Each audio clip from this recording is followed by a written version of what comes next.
figure in the chess world. So he has impacted me a lot.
Welcome back to the live coverage of Game 5 of FIDE Women's World Championship match.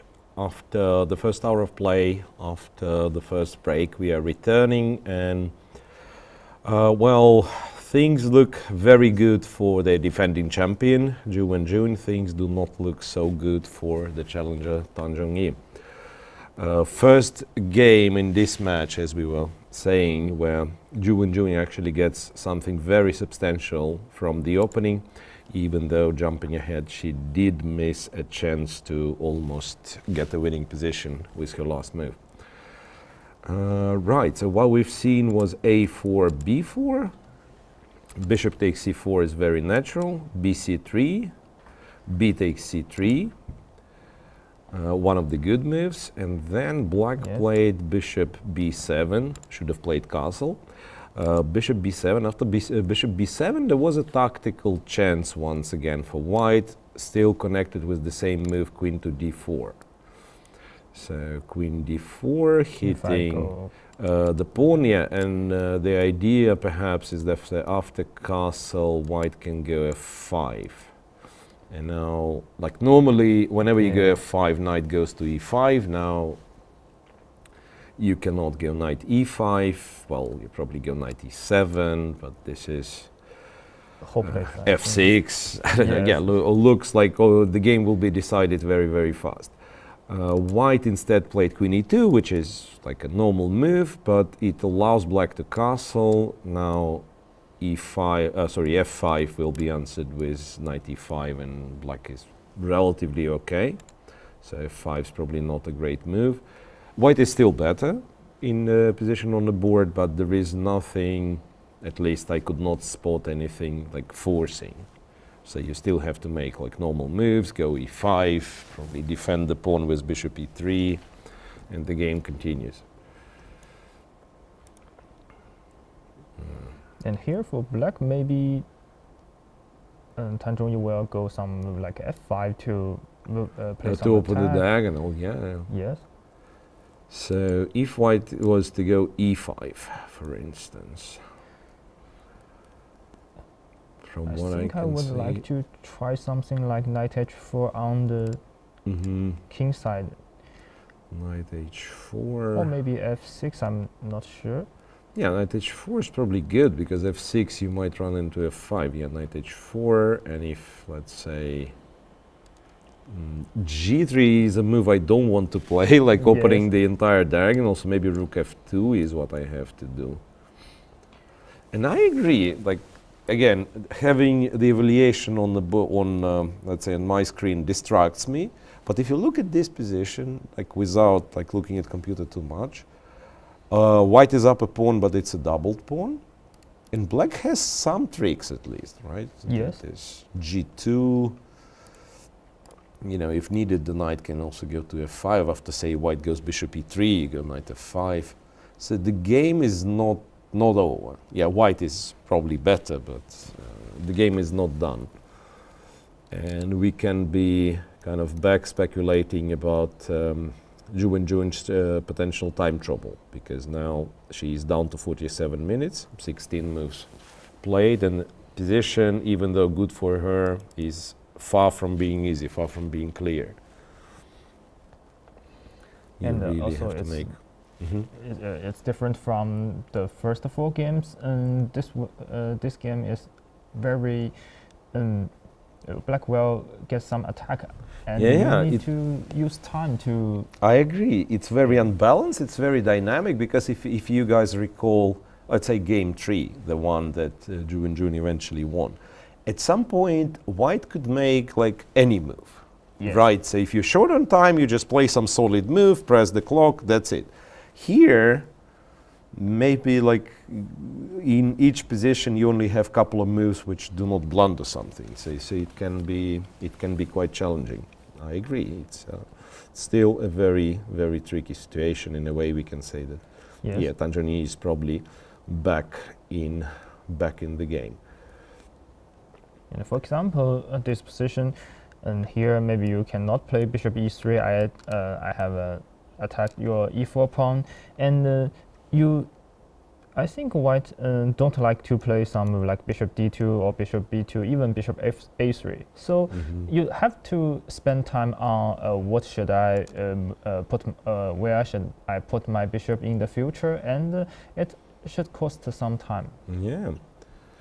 Also, let's say I'm thinking I do not like the fact that there is like a pin on my c pawn.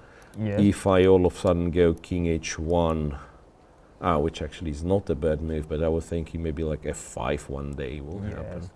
Yeah, probably f5, something's wrong with f5. No, not really.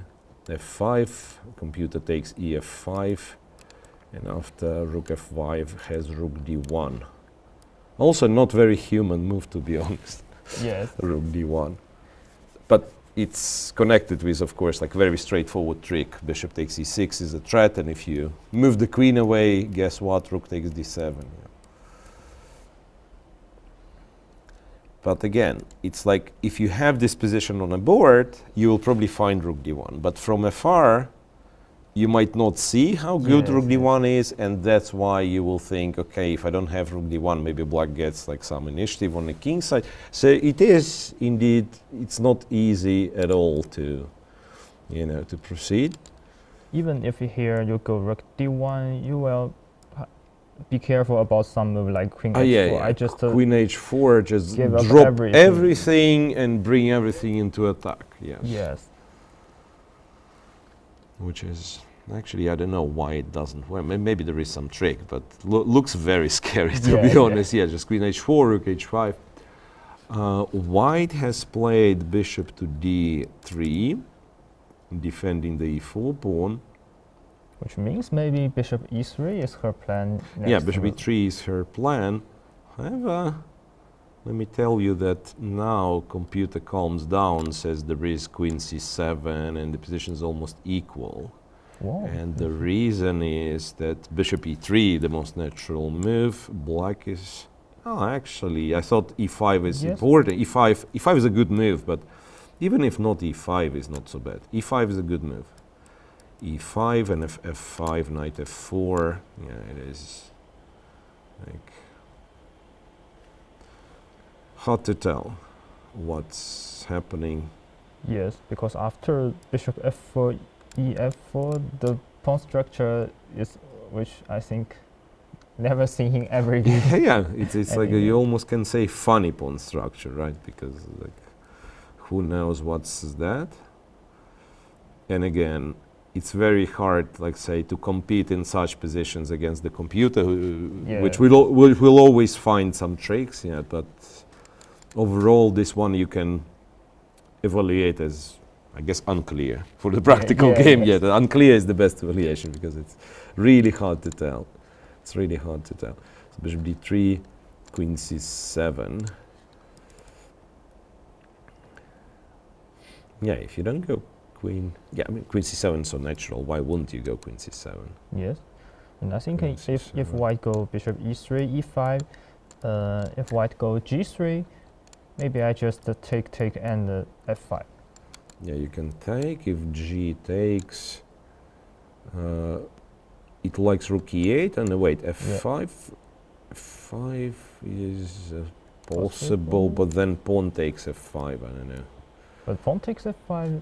Yeah, it probably you go queen c6, and and computer of course just takes and says there is nothing. But yeah, again, this is not how humans play chess. Like already to consider g3 is already a bit too much. Yes, because you see these two black bishops which are pointed and white king. Yeah, so there is something on the way, but objectively. And also, like I'm looking, I understand like white is better, but now maybe because of like some tactical justification. But if we compare like piece by piece, the knight on b3 is not much, like it's not very useful. It defends the pawn, but it's not a very active knight. It's not a knight on d6 or something. Yes. Yeah. So black is back in the game. Black is definitely back in the game. Queen e7. Actually, maybe some fans will say, well, like let's say queen d4 is an easy move because after queen d4 white gets get more advantage, but actually because we have seen queen d4 in a lot of ways which computer recommended we to play. Right. Actually, in the game, this is not a easy move. Not obvious, yeah, but Yes. and also like it's how to say, in a way it's even counterintuitive because yes, you attack g7, but if you look on the other diagonal, Yes. yeah, it's like your queen and your king all on the same line with opponent's bishop. So it's like you don't want to be on d4 for a long time, right? You just Yes. jump to d4 and immediately like take something, like in case queen d4, castle queen c3, for instance, right? Yeah. I agree. So white does something very reasonable, but that means Zhongyi will also have her chance. Yes. Now queen c7, it looks like it needs to be played to have almost equal position. Otherwise, white is still better. Like for example, I'm thinking d6 could be one move that one considers. But then white goes, I guess, king h1 simply. If you win back the pawn, dc4, dc5, yeah. Rook b1 is here. No, the funny thing that I didn't realize first, like white actually doesn't win, black doesn't win the pawn back because now bishop a6. Yes. This is what I was not even looking at an a6 pawn, and now I see a computer says takes on a6, and actually our a7 bishop is stupid. So that's why after king h1 it was going bishop takes c5 first, knight c5, dc5, but then we can kind of believe that it's slightly better for white, even though also like I'm not sure if it's so easy to win in a practical game. It's one of those cases when I would say, like, I want my pawn to go back to f3. Then I'm 100% sure that the king is safe, you know, bishop on b7, stupid. No. Anyway, bishop d3, lost move, and waiting for Zhongyi to make her decision. And to be honest again, like, she spends time. And the more time she spends, the more I feel like she's about to come up with something original, because queen c7 is relatively straightforward move. Yes. And so I'm saying, like, if you decide to go queen c7, it should be like in a couple minutes. While here, well, she didn't spend so much time, 6 minutes so far, so still can play queen c7. But in this case, and also the game, last game, it shows both two players cannot be relaxed with any advantage when she got in the game, because when for example in this game, Wenjun played queen e2, and maybe now black she thought I'm better in this position, and then your opponent will find some move really active and give some counterplay, and the game will goes to counterplay. So so queen e2. Yes, I understand the move, yes, but it's like not the most precise, and then immediately black is back in the game, as it was yesterday, where Zhongyi we thought was like very close to a winning position, won, There was one moment when, like, say, bishop d6 Yes. Instead of capture on b6, and Wenjun was back in the game. That's also, I was thinking of it, when you have this kind of moments after the opening where, let's say, one side gets advantage, but it's not immediately over, right? Yes. It's a big advantage, but it's not immediately over. Then the side with advantage, very tempted to say, okay, maybe I will not play the best moves, but I want to have played solid moves. And your opponent who understands I'm in trouble, normally is very, if it's a good player, gets like super concentrated, motivated to find the best moves.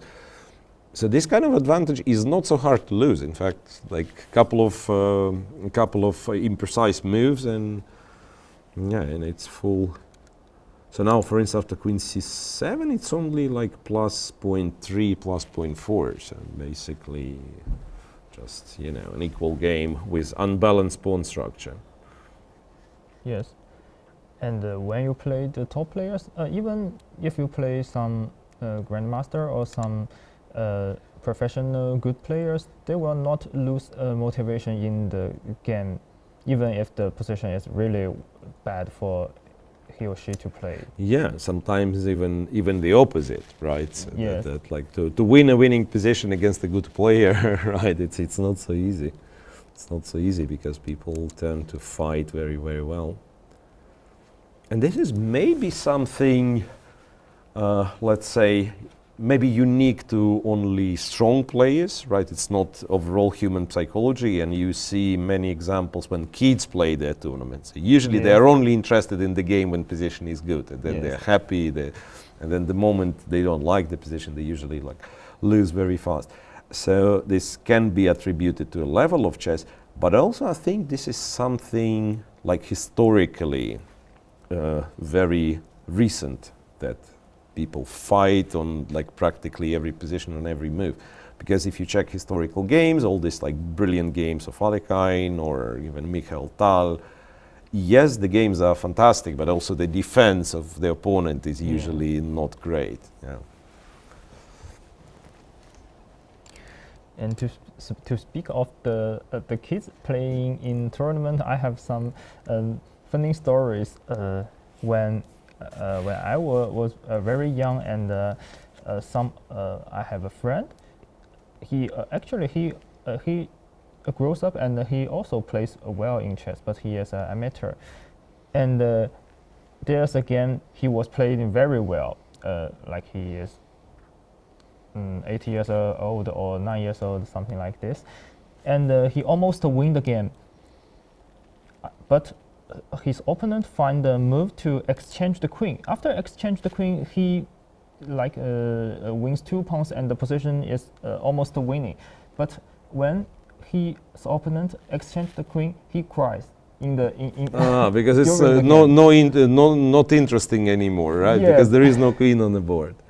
And he thought that he cannot win a game without the queens. Yeah. Sometimes it happens. Yeah, this can happen. This can happen. Anyway, yeah, to bring it back a little bit to like the high level chess in our match, something again that changed relatively recently in these years, that the champions of the past, women and especially like men champion, we could attribute a style, certain playing style. This is a very aggressive, like brilliant tactician Tal, or defensive prophylactical Petrosian, and this and that. Yeah. Now, in order to be at the very top, you have to do everything good. The moment they understand, like, you're not very good in endgames or not very good in like sharp tactic, they will all go for it. Like, yes. This is unbelievable. It's unbelievable, yeah. And there's a lot of openings where, for example, you are not good in endgames. I can choose the opening just straightforward to the endgame. to go to an endgame, or the opposite. Like I can go for some line which is maybe objectively nothing good, but which is very, let's say, very sharp. Yes. And yeah, you'd be having difficulties playing it. Well, f7, f5 by Tan.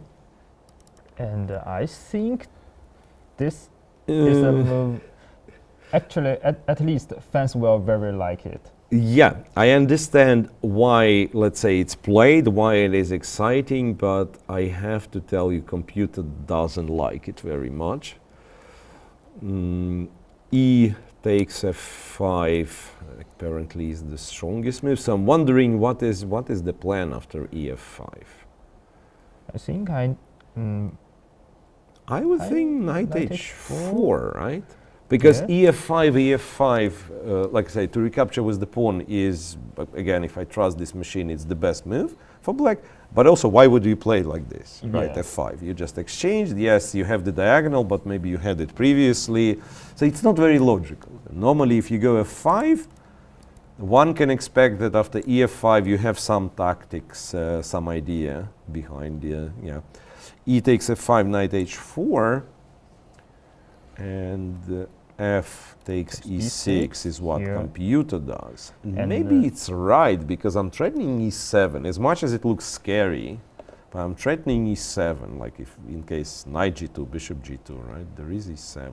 Yes.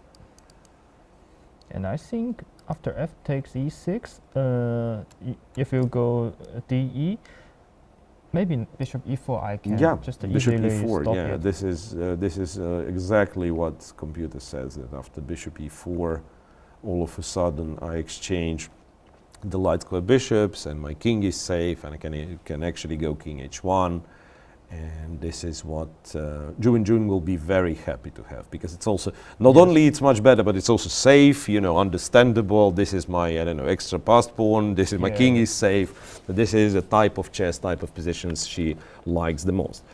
So really curious to see what happens after f5, ef5. Alternatively, white has plan B, to go e5. To go e5. But I'm not convinced that it's a great practical idea. Again, the computer says, yes, white is still better. I'm thinking, first of all, black still has some tricks, maybe. But also, if black wanted to play for some sort of fortress, like to go knight e7, bishop c6, it can be, it's very hard to win for white. Like, it's blocked. White's bishops are, okay, bishop from d3 maybe takes the pawn, but yeah, bishops are very limited, especially the c1 bishop, cannot really find any. So I'm thinking f5, e5, at least like black can fight for a very, very long time. And ef5 is the strongest, but also the sharpest, so that's exactly, like Tan Zhongyi, in a way, she manages to provoke the world champion. Right, if you want to play the strongest move, if you want to keep the advantage, we will be playing one crazy position. Actually, maybe Tan Zhongyi saw her game in game 3 and game 4. Actually, Wenjun played really good in the positional and endgame technique. Yeah, like maneuvering, even not the endgame, but when it was like about like maneuvering, bringing this piece there, this bringing here. Here, maybe she felt, maybe she understood, maybe her coaches understood it. Wait, I'm getting outplayed from equal positions, right? Yeah, and then instead, let's go for something wild. Well, to be perfectly honest, after f5, e, f5, e, f5, first I was saying like I'm criticizing it. But actually I'm not sure, like why is it so good for white? Maybe because of extra pawn, Yes, but actually when I more saw ef5, I thought this is a good move for black. After you control e4 square, right? This bishop e4 will not happen. And maybe I just go some move like queen f6, knight h4, rook e8, just slowly improve my attacking moves. Yeah, well actually, like you can also go queen c7 maybe, or even queen h4 sometimes. Exactly, like rook e8. Remember we were talking, like you only want to play the moves you're sure about, like if rook a8 to e8, a legal move now, if you can jump over the queen. This is the juicy move to make, because you know you want your rook on the e-file. Right, but first you will have to decide where the queen's going. Yeah, I understand. Like for a practical game, this position can easily be seen as like sharp, unclear. Yes, maybe if white finds all the good moves, maybe white's better, but go find all the good moves in a hard position. And yeah, Wenjun is getting low and lower on time, now down to 40 minutes. And she did manage her last time troubles relatively well, but again, you're absolutely right, it's a different type of position. Yes. It's a different type of position. So despite it looks like Tan has taken too much risk, and indeed she did, right? Like this b5 knight c4 was a bit too much. But now, I'm still not sure what's let's say, what's result of this game is going to be, and even who I have to prefer objectively, knowing the player's, let's say, time situation and stylistic preferences.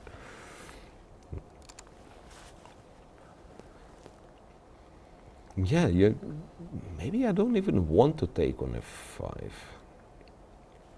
Yes. So here What I do though? maybe e5 is also a good choice, because after e5 at least I will not be too worried about I'm not getting king-safety. checkmated, right? So like I go e5 and bishop e3 and like I'm solid. Yeah, Yes. maybe. Let's see. Again, knowing how Wenjun likes like clear structures, right? Clear, understandable positions. Her move is more of e5 than take on f5. Yes. So speaking from, let's say, the style. But yeah, but how do we make progress if, let's say, queen c7, bishop e3, and black just like plays something?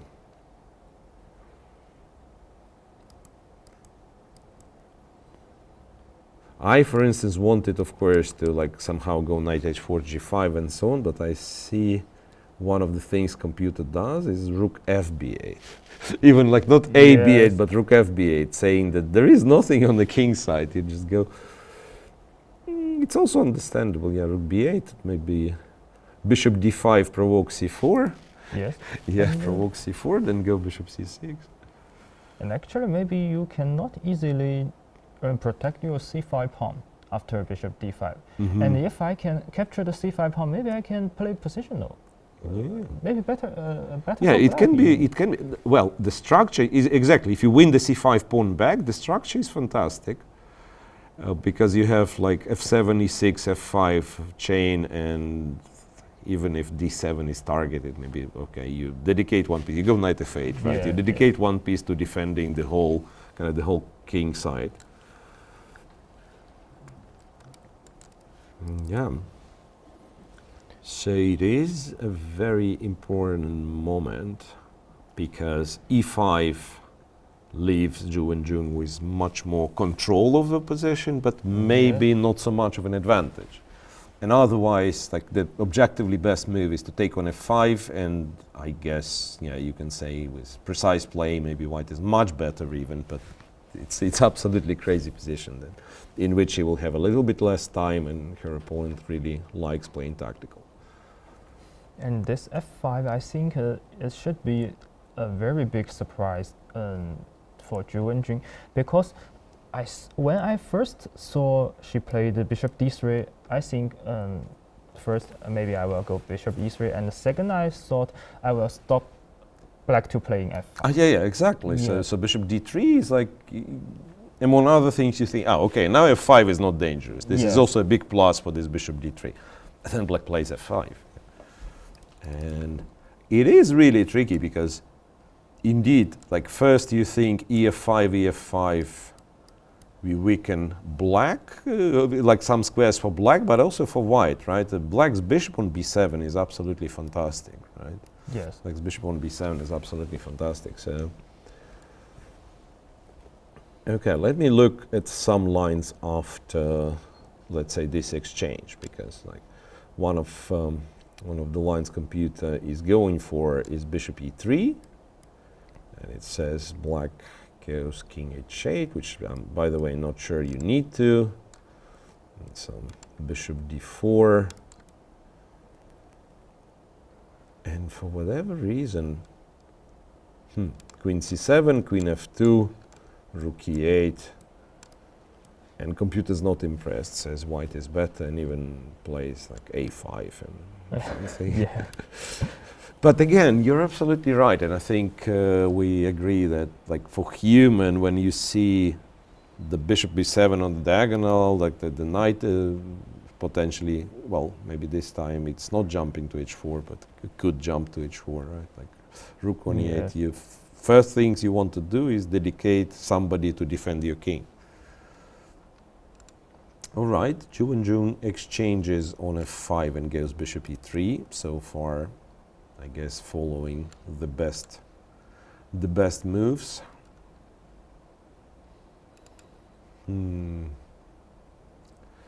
It's move 19. Move 19. So now, no guarantee about like reaching move 40. Move 19 played, 35 minutes left for Wenjun. And also, I feel like, you know, it's very hard. I've been wrong many times on this broadcast, but what I want to say, for me, it's very hard to imagine how from this position, doesn't matter what the result, but how from this position you actually get a very, very long endgame, which is so far the case in every game played, right? Like normally, okay, first game, I guess there was not much of an endgame, there was a draw. But then every other game after the first one, there was always like somebody having an advantage in the end game, grinding it and so on. This one is like it's so hard to imagine how do you actually get an end game where somebody is better, right? You can easily like blunder for either side and just win the game faster in the middle game. Or the moment you get an endgame, it's probably an endgame with a couple of extra pawns and and someone just winning. Yeah, just winning. Well, the more engine thinking about this position after bishop e3, the more it kind of likes white's chances. Black really needs a clever move, not to follow like the engine moves, which are understandable. You know, you want to, let's say, limit the damage and so on. Like, what are the human moves? Like knight h4, I can imagine, or queen h4, you know, something like that. So let's. I want to act black here. Just to say about the position we took, king h8, you go bishop d4, and queen c7, queen f2, rook a8. And according to computer, it said a5 was one of the. It's not the strongest move, but I just wanted to highlight how, let's say, how unbothered computer is. It thinks you can go a5, some positional move. Yes. And now, okay, I will tell you my plan. I want to go bishop b8 to attack on f4. And when I go g3, you go queen c6, and you will ask me one very serious question: how do you actually defend? Yeah, I agree. It can be very unpleasant. Well, Tanjuni starts with queen c7. This is something I could not understand, to be honest, because computer was insisting on king h8. But it's not clear why you need to play king h8 until white goes with bishop c4 check, which is like, okay, you lose maybe half a tempo with bishop c4. Then I go king h8, of course. But queen c7 seems nice, and rook to e8 should be the next move. I guess should be the next move. So the question, okay. Like, now white gets an advantage by taking on a6. How many people in the world will take on a6? Yes. And this, by the way, explains your king h8, because now bishop takes, queen takes, right? Bishop takes, queen takes. That there always would be bishop takes c5. And now there is queen c4 check because the king is on g8. No, come on, this is not serious. This is not serious. Like, if bishop a6 is played, it's of course like absolutely fantastic move, but normally, as we probably both agree, you don't even look at this pawn. I will never. You don't even look at this pawn. But bishop a6 is played. What? Wow. Bishop a6, brilliant. No, I mean, this is like. This is brilliant. I don't know, again, how the game's going to finish. Does she see all the tactics? But like, even to consider that you can take the a6 pawn I guess maybe, right, if you consider to take, then you understand if it works tactically, I don't lose too much time. Because like one of the worries in the previous position before I take, one of my worries is if I play white, it's only like the pawn, but also like if I lose a bit of like 2 tempi, black plays rook e8, maybe I will not be able to defend. So now, after it's already played, I understand, yes, I wanted to exchange the light square bishops, so maybe I do not lose too much time of it. But yeah, but still, that's absolutely fantastic. That is absolutely fantastic find. And you're right, it's not even like too much of calculation. Yes. But to consider this move, to take this a6 pawn, which seemingly nobody cares about,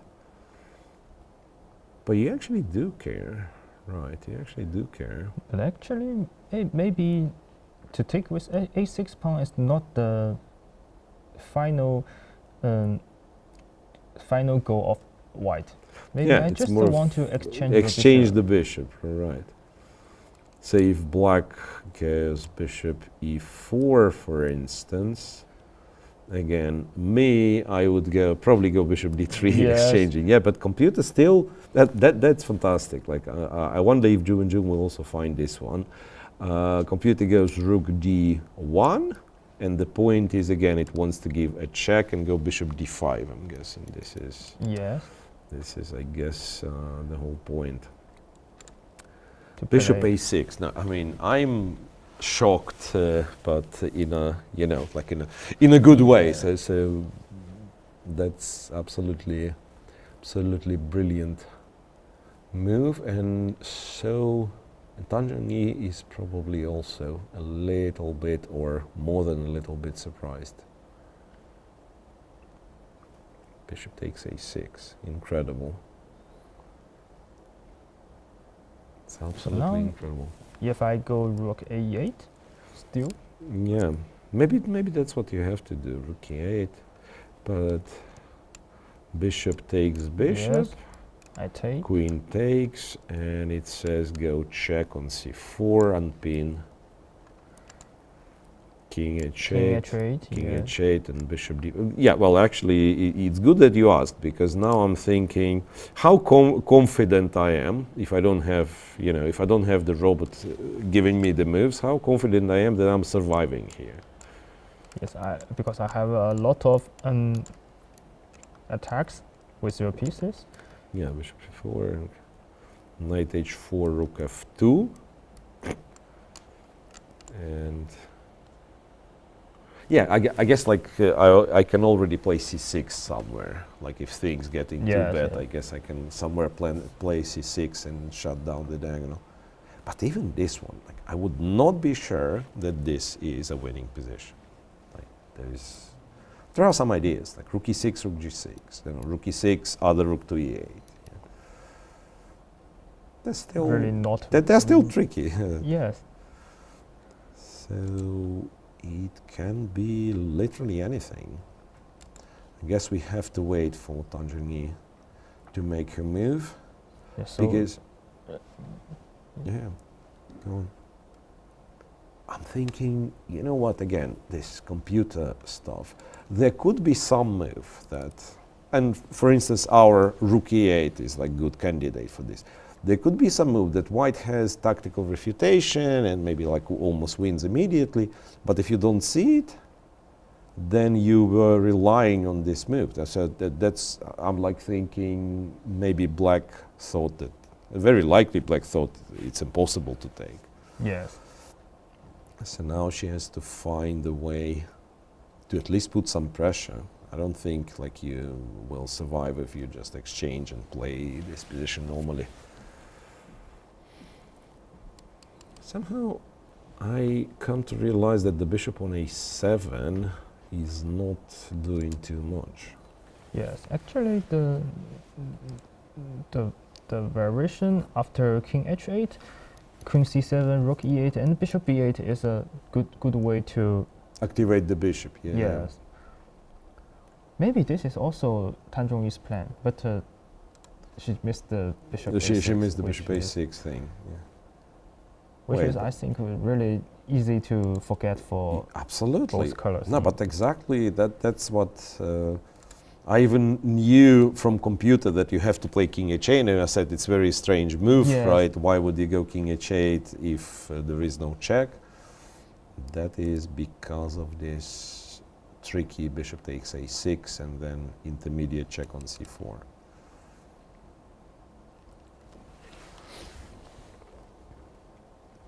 So now I think maybe I just go rook e8, rook e6, rook g6. This idea. Bishop takes, queen takes, check, king h8, bishop d4, knight h4, knight h4, rook f2, and rook e6. Yeah.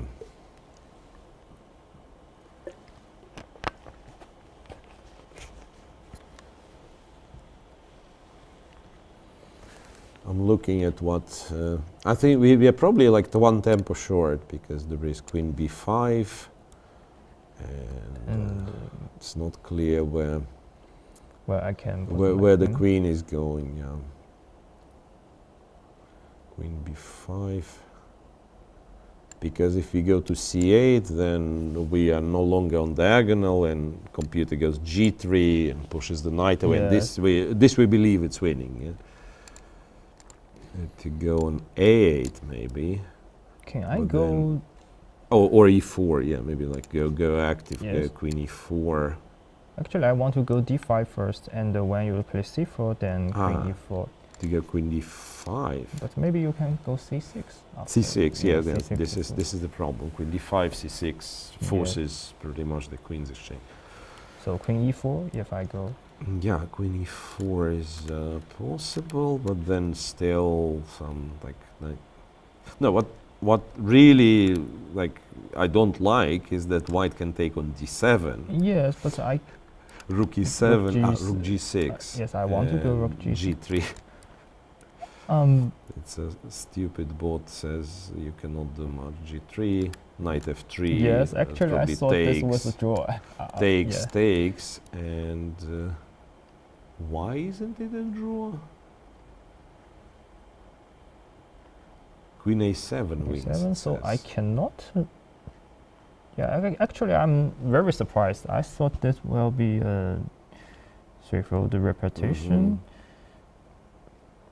Wait, I imagine white doesn't have to take. Maybe rook. Wait, rook f1. It will be a draw. Rook e1. Yeah, but then. But still, yeah, rook e1 is good, but again, you have to guess that it's winning. Or even I think h5. Yes, h5. That's a crazy position. h5. I think this is a position white doesn't want to go for, because after rook g3, it's not easy to get a conclusion. If it's a perpetual or not. Yes. Yeah, I agree. h5. Yeah, this is also it's. I think it's like unlikely it will happen. However, if Wenjun already taken on a6, maybe today she's in the mood to calculate everything and take everything. Tan clearly now by this point I can say that she's clearly surprised with bishop a6. Yes, it's clearly surprised with bishop a6, which again, like for some people at home who do not know how it all works, like people will say, oh, okay, she didn't see that the pawn can be, like she blundered her pawn and then she's thinking for 15 minutes. It's not exactly, it's not exactly like this. If anything, I want to say Tan was playing very logical moves, and it's maybe like even a bit unlucky that white has this bishop a6. So if you let's say criticize something in Tan's play, it's previously, it's knight 7 to g6, like earlier in the opening, right? Yes. And now she's doing like something which is very logical, which is kind of logical follow-up of the previous choice. It just doesn't work tactically. Okay, so I guess today we are preparing for like really sharp middle game, closer to the time trouble stage. So maybe we'll leave Tan thinking here after bishop takes a6. It's 5 minutes to 5 here in Shanghai, so maybe another time for us to take a short break. And yeah, we will be back to see the most exciting moves, of course.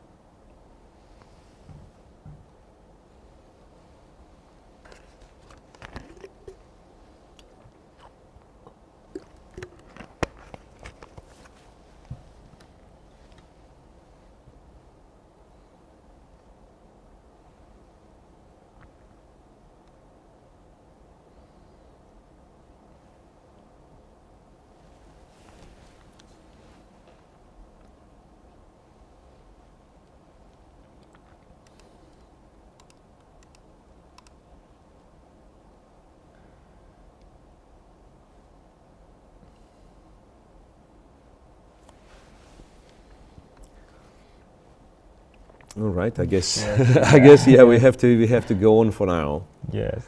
Yeah, it's just that mostly I think so the situation is described. It's very hard to add to like what you want to do here. Hang on a second. There is one line like if black takes, queen takes a6 and to go d6, but it's also sad, right? Yeah. Say queen c4, and then I let you take on c5, and still white pawn up, full control. Yeah. So this is all right. Then it's on Tan to find maybe not the objectively the strongest, but the sharpest, the most complicated way. Yeah, I guess we will be back shortly after a quick break.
Mr. Wang is the honorary president of Shanghai Xiangqi Association. His other role includes one president for the model role of Shanghai, which includes fostering younger generation of chess players. And board games, chess, Zhongyi, it's quite big in China. How would you say chess's role fits in, and what makes board games so popular here? In China, we had this traditional xiangqi. It's very similar to what we have in chess. They maybe share the same root. So that's why chess is also popular in Shanghai and China. We had so many great players make so many great achievements during the years. mainly because the leaders show their enthusiasm and support during the several decades. And Shanghai is very proud of those wonderful players. And we had this kind of atmosphere to show around. And regarding the match, of course, you're being from Shanghai. Are you supporting Zhu, or what are your predictions and impressions of the match? He has great hope for Zhu and Jing this time. But in a big picture, chess is for friendship all over the world. So he hopes that this match will show that China is ready to be very friendly and open to the whole world. And in general, chess is for friendship. This is the third time he attends such a great event, and he is sure that Shanghai will be the window to show that we are ready to receive so many guests from FIDE and from all over the world. And regarding the player's strength, is he following the games? Does he understand chess? He is a super fan. He watches online with live, and sometimes he will go to the live venue to watch the games. Also, he is very mean to help the young kids to understand, to learn from those masters. So this time, he will also try to bring more kids to visit this venue. And also, maybe in the future, he will go to schools to promote chess and to find a younger generation who can be chess fans, maybe in 5 or 10 years. And he believes that this is great for kids because this is probably the best heritage for them to understand and to learn and to be friendly to the world. 传承下去，做了大量最有成效的工作，所以今天呢，从这个方面的小朋友参加，这个说明我们有深厚的下面的基础。 Well, that's wonderful. My final question to him is that, he's fostering talent of young kids. We're here at the World Championship match. There is a certain element of strategy that is needed in both chess, Zhongyi, Go, all of these board games. What else would he say is a similarity, and what does it take to be great at all of these games? He believes that Shangqi and chess and also other board games are similar. Because it has the deep culture that generated from, let's say, 5,000 years of this rich history. And people are very, very interested in those games because it needs no language to translate, and it's easy to understand. Besides that, we have so many kids become leaders to support in the future or in the past. That's why it's like a heritage. Well, thank you very much, and good luck, and I hope you enjoy the rest of the event. And thanks for your promoting and for this wonderful talk. And we hope you have a very pleasant stay in Shanghai and come here often, because we will see different weathers and different cuisine. You can come often as you want. We welcome you always.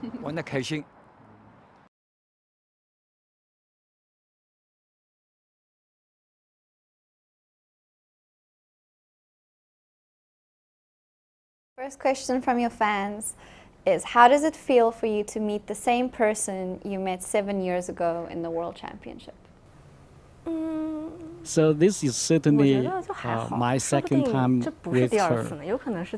It is possible that we could even have the third time, the fourth time, or even more. It's because the athletic length of the players, especially the female players, have been longer and longer. So you are going to probably find both of us still playing chess many years from now. How are you preparing yourself psychologically for the championship, knowing that Zhu has been defending her title since 2018?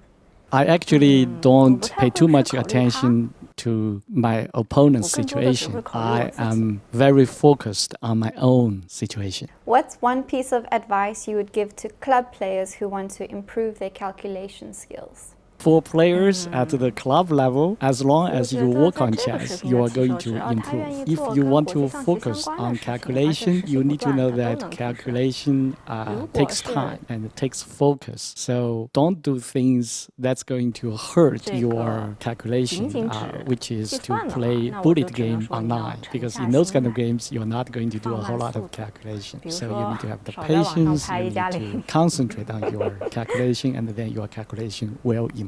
What age did you start playing chess? And follow-up question, when did you realize you're exceptional? So I started to play chess at 5.5 years old. And from the very beginning, people think that I'm extremely talented. Over the years, actually, people started to downplay my talent because of my lack of effort. So they think that I don't have talent. So that's what happened to me. If you weren't a chess player, what would you be? I actually have a lot of hobbies and a lot of things that I would like to do. It's just those things are not money-making things. So that's why I need to do well in chess and to get the financial freedom to do those things. But what are some of those hobbies? I like to read novels, and I also like to play video games, and I especially like to play, new kinds of video games, the kind of very interesting, very intriguing video games. So, and I am also a very introspect person that, I reflect on myself. And trying to have those kind of exploration. So, unfortunately, at this time, those activities are not money-making without much financial profit. Yeah, well, video games lately are becoming more popular. Last question, which video game? Is there a specific one you can name for us that you enjoy playing? So she said she likes the RPG type of video games. And then she mentioned a few names in those categories. Unfortunately, that I'm not young enough to know how to translate. I don't even have any idea what she's talking about. Okay, final question. If you could play against someone from history, any player, who would it be? That would be Garry Kasparov.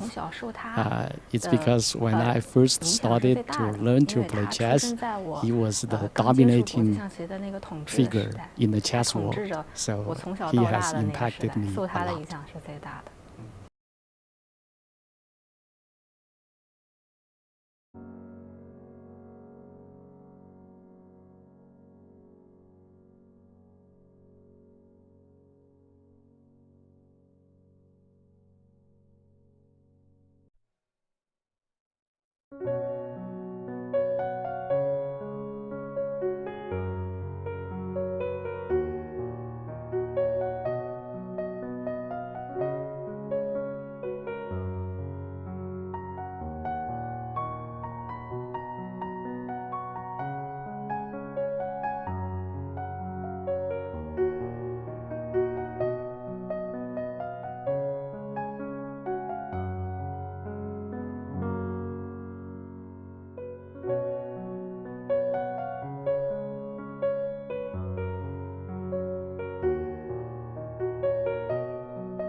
And we are back live with Game 5 of FIDE Women's World Championship match. Well, the move is number 23. The computer says Wenjun's position is, well, winning, but we know still that anything can happen. The position is sharp enough. However, while we were on a break, I was thinking, well, we kept saying Wenjun likes clear positions. We kept saying that Tan is better at like tactics and so on. But judging on this game, Wenjun played, well, exceptionally well, I think. And when there was tactical opportunity like this bishop a6, she was the one to spot it. So after bishop a6, rook f8 was played. And bishops exchanged on b7, check here. King h8, bishop d4, and it turns out, I was like not sure why rook f went to e8. Turns out it's not the great idea because queen f7 in some cases. Yes. and you will have to go to g8. Yeah. So that's why black decided to go rook e6. Then somewhat of a surprising move made by Wenjun, h3. So if anything, I was thinking maybe you go g3 to restrict the knight. You don't want to open the long diagonal on one hand, but on the other hand there is no bishop, so maybe g3 to cut off the knight. h3, there is nothing wrong with h3, but also it doesn't improve your situation much. Rook e8 was played in an instance, so now black will have knight h4, rook e2, these kind of ideas. Rook f2, preventively played by Wenjun. And according to Miro, what you said, nowadays a top player cannot be have any weakness. Yeah. We will say Wenjun, maybe she is good at endgame and positional, and Zhongyi like to marry the piece to play tactics, but there's no weakness. Yeah, I understand what you said. So you're allowed to have preference. Like if somebody is asking you politely what you prefer, crazy position or some like slow technical game, yes, you can do any of the two. Like I like this, I like that. But you're absolutely right. You cannot be like bad at something. Yeah, and our players show for sure that they are not bad at any of the game stages. However, again, I do not care what evaluation it gives. I see that after bishop b8, black can play bishop b8, and black has all of his pieces in the game. Yes. And then you just go for an attack. Maybe you sacrifice something. If it works, it works. If it doesn't, it doesn't. But black kind of squeezes all the energy possible, right?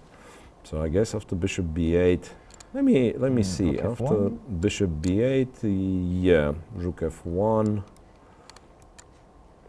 And strangely, somehow there is no threats. Maybe always this c5, c6 comes to my rescue. Like if I go knight h4. Knight h4 is a big threat, actually. After I want to go rook g6 and next move. And bishop f4 is there. But g3 apparently, and rook g6, this is something that I would think would be very good. And after rook g6 there is c6. Yes, and rook g6 seems like king h2 is a very bad move. I'm not sure. I can go bishop f4 or not here. You can, yes. King h2, this is important to show this line. Bishop f4, and then in fact it's absolutely crazy position. White actually loses in all the lines but bishop takes g7. So that's you need bishop g7 to stay in the game. Bishop g7, rook g7, queen f4, rook e4, and it's somewhat better for white, but absolutely crazily unclear, let's say. So there is this trick with bishop takes f4. And this is very common, that if you brought all your pieces, let's say, towards, especially the king, but usually to the object of your attack, that some tactic will appear even out of nowhere. The problem with it, you do have this, after rook g6, you actually have two moves.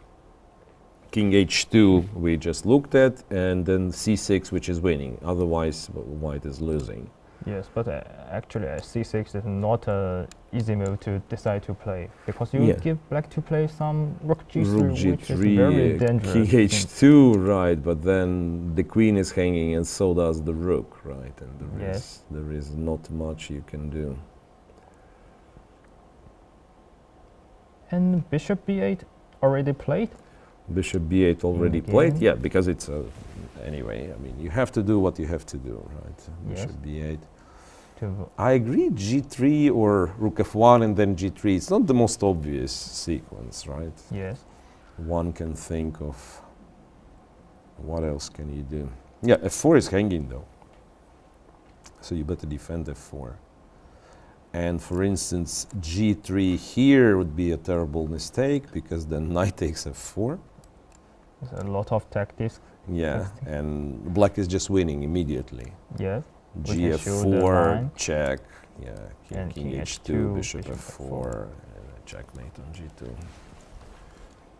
Yeah, so it's very easy to go from like white, and especially if you look at the computer, like it gives like so many lines, white is better, but yeah, you play one move on the board and everything goes upside down. I think it's getting to such an exciting stage that we will have to stay on air until one of the things happens. Either they've reached move 40, position clarifies, or the game is over. It's also possible. Yes. Because now it's move 25, so 15 more moves before the time control. Anything can happen. Well, actually, now I'm thinking that if game was to finish before move 40, probably white doesn't win before move 40. Yes. I think, yeah, like you can blunder and allow some, maybe perpetual, yeah, but like white will still, for white it will still take some time to defend and then to convert your pawn, so white might not be very fast with the win. Rook f1 is needed. Rook f1 is like the move. Well, technically there is queen b5. There was queen b5, and if black decides to take b5, take f4, of course, white should be winning. But yeah, rook f1 this played. Is the way maybe the game ends before move 40 and the white wins. Yeah. But again, it shows you the difference, right? But because computer after queen b5, it knows if you play for tricks, it doesn't work, right? Yes, and it takes on b5, takes on f4, and starts crying. But no human player will do this, right? Because we understand the one thing called chances, right? So there is like from position which might be bad for you, but with some chances for your opponent to make a mistake, all of a sudden you exchange the queens. You told the story about the boy who exchanged the queens and started to cry. Yes. So we don't do this normally. Rook a f1, and now, okay, knight h4, as we figured out, doesn't. Oh wait, again, if I go knight h4. But knight h4, I think g3 is not an easy. No, not an easy move. Yeah, exactly.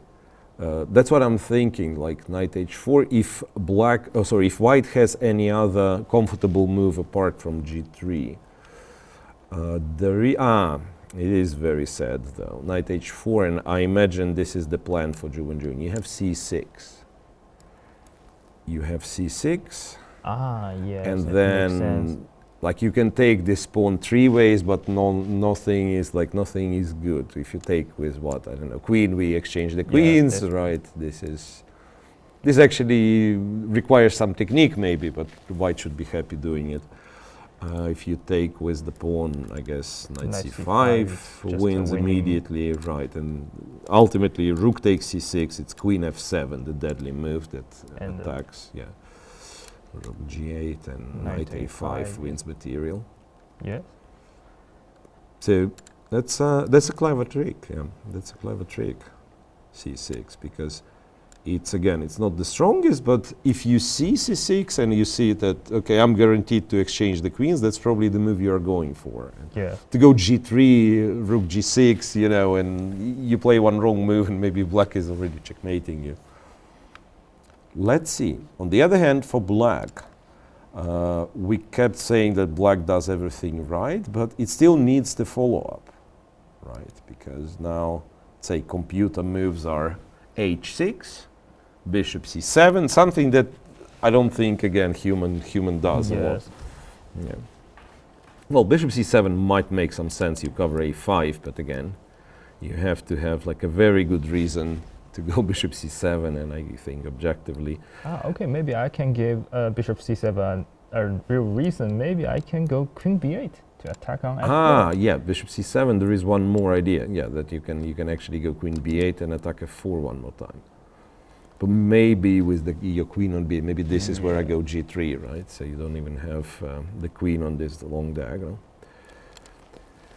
Well, so far, very, very convincing play by the world champion, but still some tough decisions. They're catching up on time. Look, it's 26 minutes for Wenjun and 35 minutes left for Tan, with no obvious way of continuing the game. And this position is not a position can Tan Zhongyi make easy moves. She knows she needs to put more pressure before move 40. Yeah. And so it's no reason Tan Zhongyi to play fast here. Yeah, exactly. Like when you have a lot of options and so does your opponent, then you can like sometimes instead of looking maybe for the most ultimately precise move, you play a move which is good enough. You're sure it's not a blunder, and you play it fast, and then let's say put pressure on your opponent this way. Here, the price of each move is very, very high, of course. Yes. The price of each move for both white and black is very, very high. So can I go aggressive here if I play Queen E4? Queen E4. I think it's also a move which you cannot to stop you to play C6. Mm-hmm. Yeah. No, Queen E4 also it feels right. It's like the move forward, move closer to the king's side.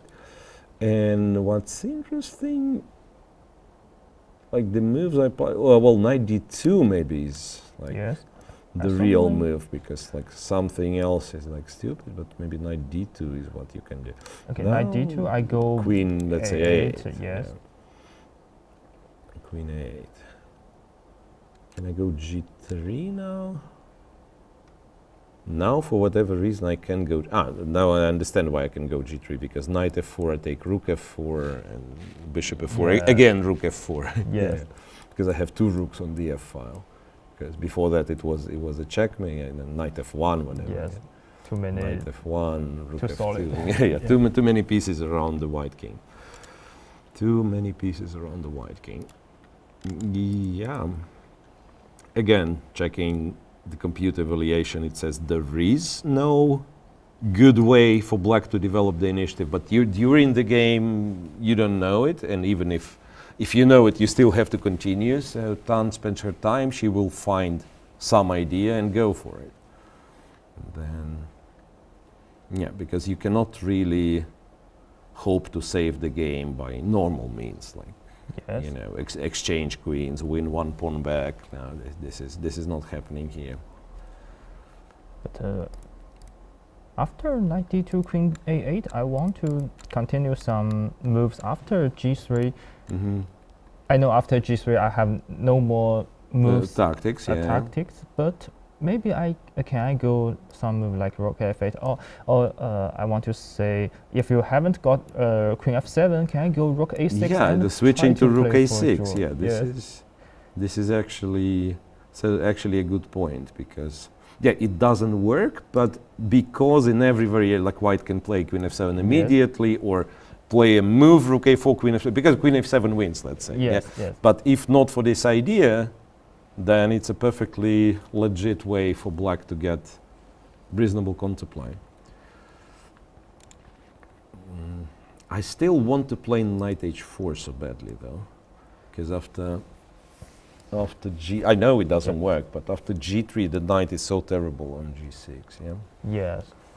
So knight H4.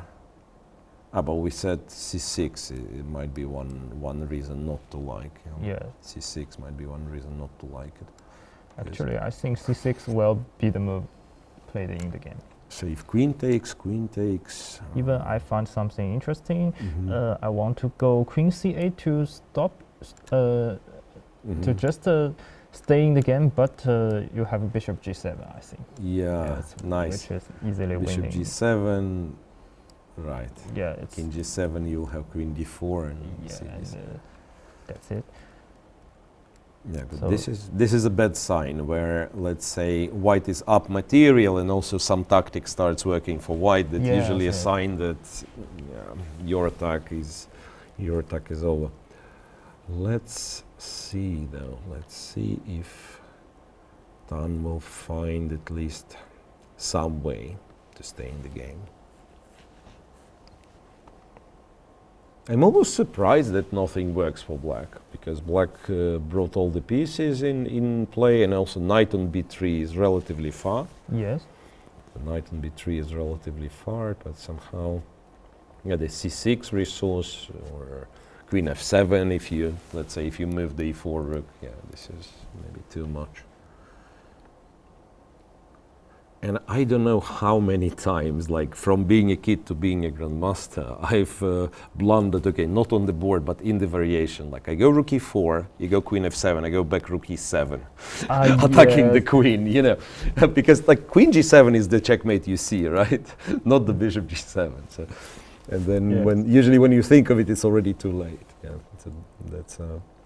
that's a funny checkmate that sometimes people tend to oversee. Yes, because when we was young, we do some exercises, and actually we will every time we will see queen g7 checkmate, but never seen bishop g7. Bishop g7 this stuff. is rare. Right. It's interesting how you develop these patterns for tactics when you're a young player, and then some things they're just like always with you, and you some things you recognize in like 10 seconds, and then some other tactic you might not even see because it's unusual, what we call unusual. That's why computers, by the way, are so much better than us. Apart from, let's say, being better calculators and so on, they don't have these restrictions. Yes. Right. For you, for me, we can say this is an ugly move, this is a dangerous move, or whatever. For a computer, it's a good move or a bad move. Yes. Two possible options. And computers, they do play good moves most of the time. Yes. Have to say, sometimes we can give the explain to a good-looking move, but the conclusion is a bad move according to computer, but the computer just said it's bad. Yeah, I will not give you time to explain. Exactly.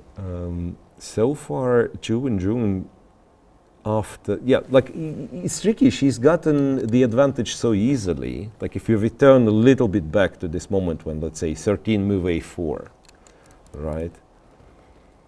Move 13 a4. Straight out of the opening, almost decisive advantage. Then she goes queen e2, black castles, bishop d3, and now had black played queen c7 would be almost equal. Yes. But after f5, we actually thought f5 is a clever move, right? It's maybe not objectively the strongest, but creates like really sharp position. After Tan played f5, Wenjun played like all the best moves. Yes. All the best moves. Really, really incredible. So maybe it shows Tan tries too much. Yeah, maybe you lose objectivity, and this happens. It's like it's unusual to see this happen in a world championship match. Yes. It's much more common when, let's say, we play some open tournament, right? Yes. And then you lose objectivity. But yeah, you think I need to do this. Like typical situation in the open would be that I would be thinking I have to avoid a draw because I'm higher rated and I need to win. And then you avoid a draw, and then at some point you start avoiding drawish variations and going for unclear. And this unclear become worse and worse for you, yes. right? And yeah, it's only, let's say, at the very end of my career, I more or less learned how to, let's say, maybe make a draw against a player who's like much lower rated, but don't lose at least. Yes. Yeah, and sometimes it can happen indeed, like in any tournament, on any level, that you get obsessed with, I need to create chaos on the board, right? I need her to, let's say, to play wild tactical position, and then this position just is not good. Well, for the first, maybe for the first time in this tournament, equal time for Wenjun and Zhongyi, closer to the time trouble. Of course, they start with equal time, but I think all 4 games that we had, wow. Have you seen the move? Knight takes f4. What is this? Yes. Knight takes f4. Actually, I'm surprised with myself. We didn't consider it at all, right? I also realized, like, wait a second, what's going on? So rook takes. I think bishop. Bishop takes. Yeah, that's the point. Now, well, if you want to know what the strongest move is, it's c6 again. Like somehow c6 is the strongest. Rook f4 probably wins. But then there is rook e1, yes. Rook f1. Rook e2 with another. And again, it's always c6. Yes. All this rook e2 and stuff. Yes. So rook takes f1. You have to take with the king because otherwise the knight on d3 hanging. You take with the king, and black can play a move like queen e4. And you could think there's a lot of, well, actually, after queen e4, king g1 is the only move. Yes. But it's winning. King g1 and then now there is. Can I go just to queen b1? Queen b1, yeah, king h2. I just stupidly play some rook e1, yeah. But then maybe still c6? No. Here, well, actually, I didn't realize, but apparently black is threatening something. Yes. So white here, again, I switched off my brain. I'm just following the computer only. White here has two winning moves, if we get this position. Bishop f2 and queen d5. So they do something absolutely different, and yet these are two winning moves. If you, let's say, play queen f7, it's already some perpetual after rook check, king g3, queen actually e1 works, or d3 works. Queen e1, king f4, queen e4, king g3. I think this is perpetual like that. But actually, queen d5 seems like it's the same as similar as queen f7. Queen f7, because still I have queen e1 and queen d3, so it's not easy to. It's not easy to understand. Wait, so how does after queen f5? It's a check. Sorry, queen d5, yes. Yeah, check, king g3. Now if queen d3, queen f3. Okay, this we understand. Yes. If queen e1. Bishop f2. And then queen f3, I think. Queen c3. Queen f3. Queen f3 or even king f4 now. King f4 because we are threatening a checkmate on a8. So. But again, this is to call this like it's a simple line and white is winning. No. Yes. It's actually crazy complex. And we are going for it. Wenjun taken on f4 twice. Now rook f1 is played. And actually, I think it's really impossible for white to think about c6 here. C6 here, and wait, and what is, like, even if I know that c6 is the move, c6, first rook c6, and of course queen f7, yes, queen f7. But c6, can I go some move like queen c7, or maybe I still can take on queen c7. I can still take a 4. Yes, I can still take a 4. Okay, this is like, rocket science, as they say. It's too hard. Yes, too hard. Rook f4 and rook f1 is absolutely logical. I agree. Rook takes, check, rook f1, absolutely logical. Now it's relatively easy to understand that if rook e2 was to happen, then yes, c6 shuts down the diagonal with the tempo. So this is like, you cannot expect your opponent not to see c6. Yes. So I guess rook takes f1 already on the board. Yeah, rook takes f1 already on the board. King f1 also white on the board. Doesn't have much of a choice. Yes, well, technically queen takes f1 and queen b3, queen f5. White's not losing, right? White's not losing, but probably not winning either. Yes. So rook f1, king f1 played, of course. Now queen e4 is the only real move in this position. Otherwise, like, white defends, and this is it. And seriously, after queen d4, queen e4, king g1 only. King g1 only. Unluckily, black cannot play queen f4 because this looks like a very strong move, but it fails for the bishop g7. Yeah, queen f4, bishop g7.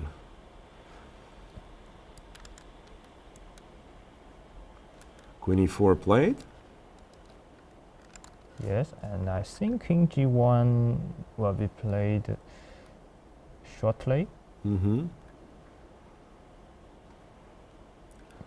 Not too many other things you can do.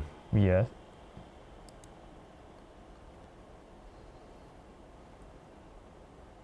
Yeah, king g1 is forced. And then best, I guess best black has is really this check and rook e1. Because the second best move according to machine after king g1 is like to go f4, but then knight d2, and after check on e1, knight f1 is like very straightforward. You defend, and you're already threatening queen f7 yourself, and your a pawn is going. Yeah, so this is not an option for black at all. So it will be king g1. We probably will get to this position. Check, king h2, rook e1, all forced for both sides. Then white needs to find either queen d5 or bishop. I think bishop f2 is kind of a little bit more human. Yes. A little bit more human. So you want to make a move closer to your king in a way. Yeah.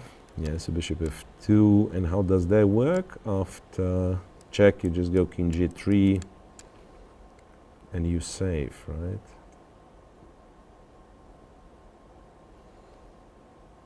Seems like after king g3, black has no too much. Yeah, no resources. Yes. Yeah. You cannot go g5 to. Of course, yeah. Yeah, like something will happen to your own king. Yes. Yeah, maybe black slowly running out of ideas here, indeed. Because there is also, like, when something like this happens, there is an additional scenario that white, let's say white has some extra material, wants to exchange the queens and ready to pay some price, like to lose maybe a pawn or even 2 pawns, exchange the queens, and then this drags the game longer. Here, I don't know how many pawns white needs to lose. Yeah. Yeah, because a pawn wins by itself, like c5 pawn probably also wins by itself, like you somehow take d7. Yeah, so there is no plan B for black. There is no such thing as you can go to an endgame and somehow hope to survive. Yeah. Yeah. But wait, first, Wenjun has to play king g1. I'm thinking, is there anything you could consider? I see nothing. Yes, king f2 also, queen f4 checkmating straight. Yeah, it's like, yeah, you don't blunder these things, yeah. And I think g3, g4 doesn't need to talk about. Yeah, g4, g3 is not exactly what you want to do. King g1. King g1. I'm looking for something, like, can black do something clever, even if it doesn't work? So if queen e1 check, king h2, let's pretend king h2, there is also queen f1, yeah, but let's pretend king h2, f4, and it's queen d3. It's actually quite brutal. Yeah, the moment you give white a little bit of chance to defend, like queen goes to f3, and I guess it is it, because also g7 is always a target. Yeah. And these kind of pieces are too solid. You cannot. You can only give something on the king, and but no chance to, for example, make a move, attack on the king, and attack on some piece. Yeah, so like double attack. Yeah, that's not happening. And yeah, if you disturb the knight from b3, it actually goes even closer. Knight d2, knight f3. Yes. Yeah. So here it will be kind of safe to say that it's all in Wenjun's, in world champions' hands now. Like if she she's no longer needs any more mistakes from her opponent or something. Like if she plays correct moves, she should be able to win. Which is how quickly sort of the advantage, the initiative in this match changes, right? Yes. Because yesterday, not yesterday, but in game 4, day before yesterday, it felt like Tan was dominant right from the opening. And she missed one chance, and then in the end game she had some chances, and so on and so on. Wenjun escaped. And then today, pretty one-sided game, and then if she wins, it's a huge, huge chance, of course. Let's not forget it's still a very long match. It will be, if Wenjun converts this, it will be +1 in favor of the world champion after 5 games. But somehow knowing the history that Wenjun usually starts slower and very strong in the second half of the match, she probably will retain pretty good chances of becoming the 5-time world champion, which is like winning 5 competitions for the world championship title. Check from B1 played, yes. Now King F2, no need to play King F2, but if you wanted to, King F2 loses to F4. King F2 loses to F4, right. So that's why, of course, King H2. And Rook E1 played. And now Bishop F2 or Queen D5. Okay, if I go Knight D2, no, Knight D2 is too simple, right? Knight D2, it's just check, King G3 and Queen E1 check. Yes. Yeah, and you just lose the knight. And also, Knight D2, you need to be careful about some move like Queen B8. Ooh, nice. Queen B8, yeah. Yes. Also for example, nice if you go G3, I go back with Queen B2, and then some Rook D1. Yeah, I agree. That's beautiful geometry. Yeah, just like. So how do you calculate here? I think maybe trying to understand what the threat is, and then maybe go by, let's say, which piece I can. Yeah. Yes. So Rook E1. First, black. If black to move, I will go F4, and this should be maybe winning for black after F4, or at least a draw. At least a draw. Yeah, maybe I don't lose by, like, say, taking G7 somehow. Yes. But yeah, I agree. So we have to realize that F4 is probably a threat, plus Rook H1 and so on is probably also a very strong threat. King G3, by the way, would have won the game if not for F4. F4, and now that's actually still like exceptionally tricky. King. Yes, here. Don't know. If I take King F4, I think Queen E4. Queen E4 and Rook E3 is the threat. Queen E4, King G3, and Rook E3 precisely. Yes, and what? I go Queen F4 and Rook E1. Wherever you go. So. Right. What still need to be careful here? Absolutely. Absolutely. It's a relatively long calculation needed. Wait a second. So if white goes Queen D, if white was to play Queen D5 again, can black somehow? Yeah, like black can go H6 for instance, and then finally I can go Knight D2. This is inhuman, right? Yes, Knight D2. I think this is. No, but this way it's Queen D6, but also Rook H1, King G3, Queen E1. The knight is protected with this two. No, you can do this. Bishop F2. Bishop F2, of course.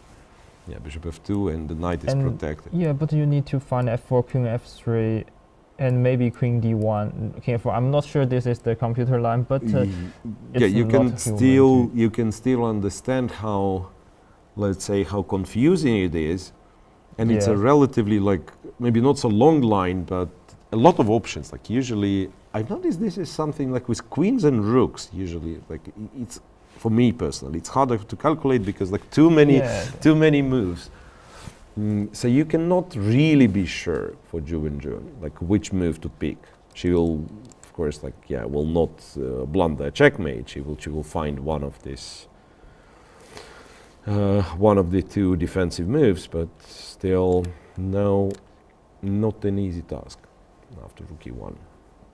And by the way, this is move 32. So I guess we were, say, very close to our prediction. Like it might finish before move 40. Yes. Right, because. And here I think when I play some position like this, I really don't know how much time should I spend in this previous move. For example, if I've spent 15 minutes on playing bishop f2 or queen d5, maybe according to computer, now we see the engine and we know this is the critical moment and it's winning. But maybe after queen d5, for example, black play h6, I still need to play knight d2. This is the only move, and maybe I have no time. So it's not easy to spend this 20 minutes to. Absolutely. Moreover, I'm thinking, do I actually know that I'm winning during the game? Like maybe, yeah. I mean, I do not have this kind of confirmation. Of course, I'm looking for the way to first not to get checkmated. Then when I see, let's say, there is a way to make a draw, maybe I'm looking. Can I also stop perpetual check? Yes. Right. If I find the winning line, I go for winning line. But there is no confirmation. You have to find the move which is winning. You have to make a move and another moves to move 40 in this 15 minutes which is left, or 16 minutes left for Wenjun. So there is some pressure. Rook e1 and still no move after rook e1. You're absolutely right. It's a tricky position.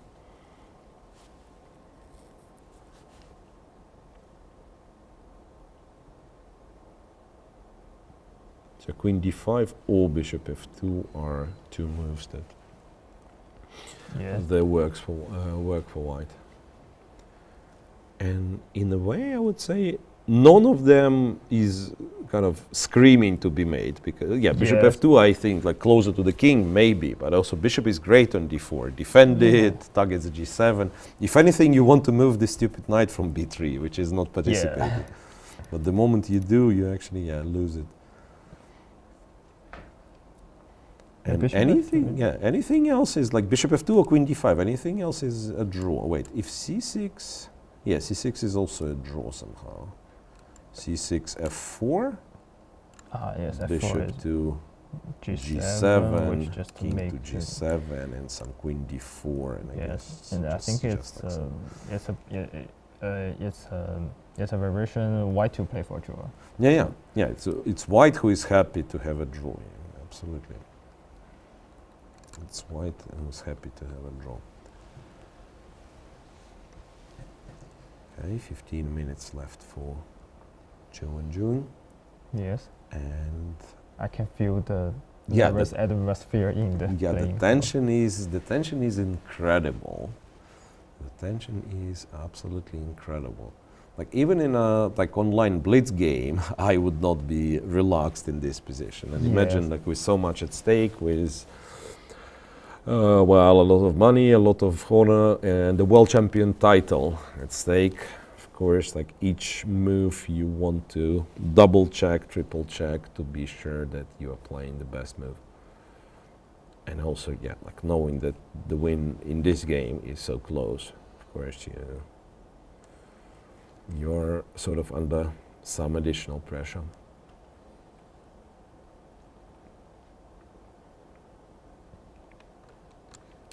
But here's the thing. If you don't see any of the two, queen d5 or bishop f2, you might just say, okay, let's play queen f7. Let's see if black has the perpetual. Queen d5. This is amazing. This is amazing. Queen to d5. And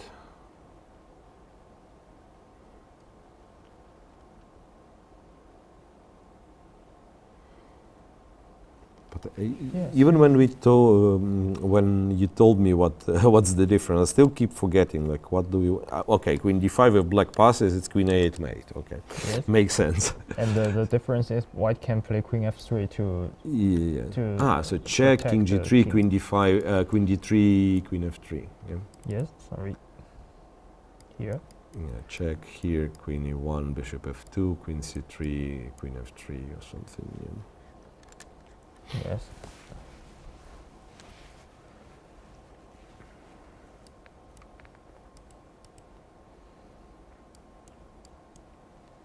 Now for Tan,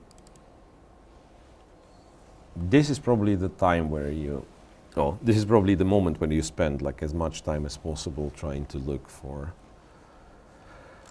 which could be the last trick in this position. Which could be the last trick in this position, so h5 or... Yes, I like this h5. No matter it is good or not, I just yeah, playing for some tricks at least. Yeah, h5 yes. with the idea to play h4. Right? And maybe h5, knight d2 should be the... knight d2, rook h1. Yeah, not sure it's all good or King not. g3, queen e1. I have h4. This and is now, the wow, this is beautiful. After bishop f2, there is h4. Oh, I saw that. King f3, rook h3. This is a beautiful trick, which, by the way, you can easily fall for. Yes. Yeah, rook h3, gh3, and the skewer from h1, queen h1, winning the queen. Okay, let's go back in this line. So knight d2 is still a draw, or already a draw, so black doesn't lose. Check on h1, king g3, queen e1, and now basically you have to go like king f3. King f3, you still have rook h3. So computer goes king f4, queen d2, king e5. Then runs forward and says it's a draw, even though this one's not a draw. It's some crazy continuation of this game, because if the king gets to d6, it is safe. It also supports the pawns. This could be, you know, the way, if this somehow mystically happens, this could be the way that like it goes on, it's endgame or don't know, past time control. It's still a very, very unclear position. But yeah, for after h5, we probably should not get too excited because white wins with king g3. I don't know how easy king g3 is. King g3, yes, I think it's not f4, easy. And you can actually take h6. h6 is played. h6 is not as aggressive as h5.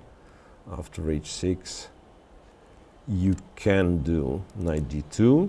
Wait, but isn't it like the same trick? But you cannot play king g3, h5, check. Bishop. You can play f4, right? King f3, rook takes h3. Wait a second. Yes, I was White is winning. White is winning, but you have to allow all this, like check, queen e1. Sorry. Queen e1, bishop f2, f4, good move. King f3, rook h3, and now white lost after any move, but king g4 wins. So, to be sure, like to go for this line and be sure that after king g4 you are winning. Maybe, again, I don't know, maybe it's not such a tough calculation because the rook is always hanging. Yeah? But actually... Even here, like, queen f2, wait a second, you cannot take with the king on h3, right? Yes. Because it's a checkmate. And maybe you go queen f2, yeah, you go g takes, queen g3, king f5. And the queen g5, king e4, queen g2, you have knight f3. Yeah, you finally have knight f3, and again, you run via e5 then, or whatever. But again, I entirely agree. Wow. It's a tricky line, which isn't easy to play over the board. If you don't do knight d2, bishop f2 is still winning. She does knight d2. She did play knight d2. Yeah, I think it's a pity that Tan Zhongyi doesn't play h5. Because maybe after h5, knight d2, we will see some interesting story after it. And now I think... Yeah, well, now I understand. Like the trick is, even if Wenjun didn't see originally this trick with rook h3, now you can find it, right? Because rook h1 you have one move, queen e1 you will block with the bishop. Yes, this is only move. You know, yeah, f4 again you calculate a little bit, but you can go to f3, yeah, rook h3, king g4, so you have much better chance to find it. You didn't have to see it from afar. You didn't have to see it from afar. Yeah, knight to d2. Well, black also has to spot it, by the way, because otherwise, as you mentioned, you can go queen b8, but now after queen d6, it resigns immediately because there is also queen h6. You can't even keep the queens on the board. Not only black has tricks, white also has white some. Also has some tricks. Yeah, yeah, but this one's would be hopeless. So black really needs to go rook h1, king g3, queen e1. Well, theoretically, you can still go king f4 and king e5, but I think she will spot bishop f2 and king f3, check, and king g4. Wow, this line is crazy. This line is crazy. Yeah. And wait, if I go queen h1, for instance, queen a8 and queen e4. Queen a8, queen e4, nice. Yeah, queen a8, queen e4. And then no, I have another version. After king g4, no, I do not. I thought h5, but then queen h5 with the check. Because king h3 would be queen h1, queen h1 mate.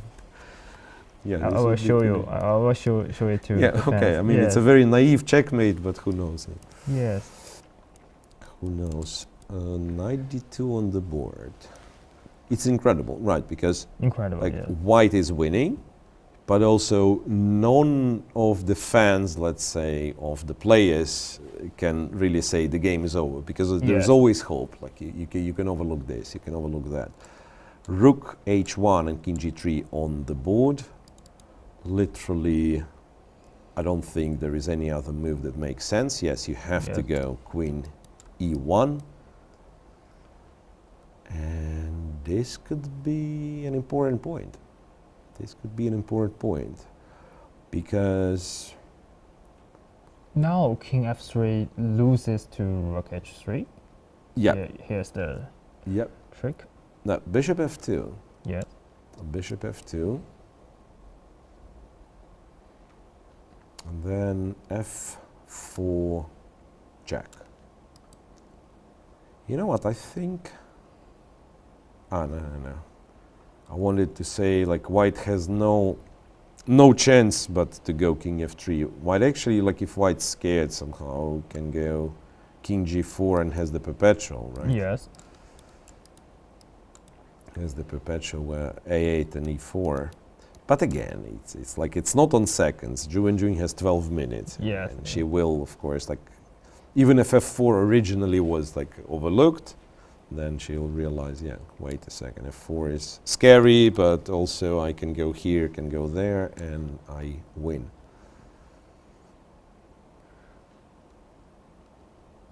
And I really wonder, Wenjun saw every moves after bishop f2, this line, king f3, king g4, or maybe she missed the rook h3, but just the position was already good and got lucky. Yeah.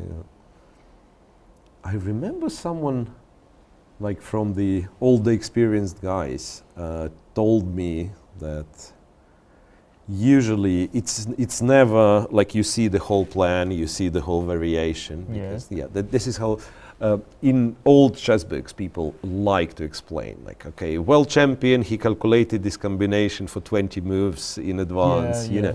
But as we become stronger ourselves, we understand it doesn't always work like this, right? So you calculate a few moves, and you see, like, that's your option A, option B, and you prefer option A. So you don't have to calculate it till the very end, right? You probably just go for it, then closer. Yeah, and I remember I was absolutely amazed by some endgame, actually, which happened in the Women's Grand Prix, like maybe some 12 years ago. So that A player with white decides to go for an endgame, simplifies the position, which I originally thought it was not clear, and then she shows the very long plan of how to win. And I said, well, this is fantastic. And then somebody, this more experienced person, tells me, you know what? No, she probably just didn't see. And then you don't agree a draw, you try, and somehow you find this plan. So with Wenjun, indeed, it would be like really interesting to ask her after the game. Maybe journalists can do it. Yes. Like, did she see the whole like rook h3 idea? Did she see that there was this h5, after which white is still winning, but it's even trickier? Yes.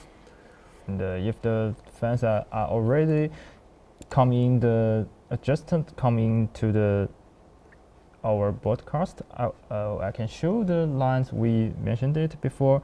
After f4, white can win with king f3, and rook h3 is the big trick from black, but king g4. You cannot take queen h1 is winning, but king g4. King g4, and the king is running away. Yeah. Yes. After queen takes. This one we were just taking on h5, right? Yes. And I think. And after we take on f2, here. Sorry, here, queen f2 take. Queen f2, g takes h3, queen g3, king f5, and check, king e4, and after queen g2, almost a perpetual, but now, knight f3. Yeah. Oh, actually, you could go king e5 as well, I realize now. Yes, king e5 is also winning. It's not a perpetual. Bishop f2. Zhongyi is down to 18 minutes, trying to find, maybe she was relying on this trick with f4. Yes. So when she realizes about this, maybe she will regret that 33rd move. Yes, 33rd move. Yes, h5. h5 is also, according to engine, is also lost for black. Yeah. But h5 is also lost.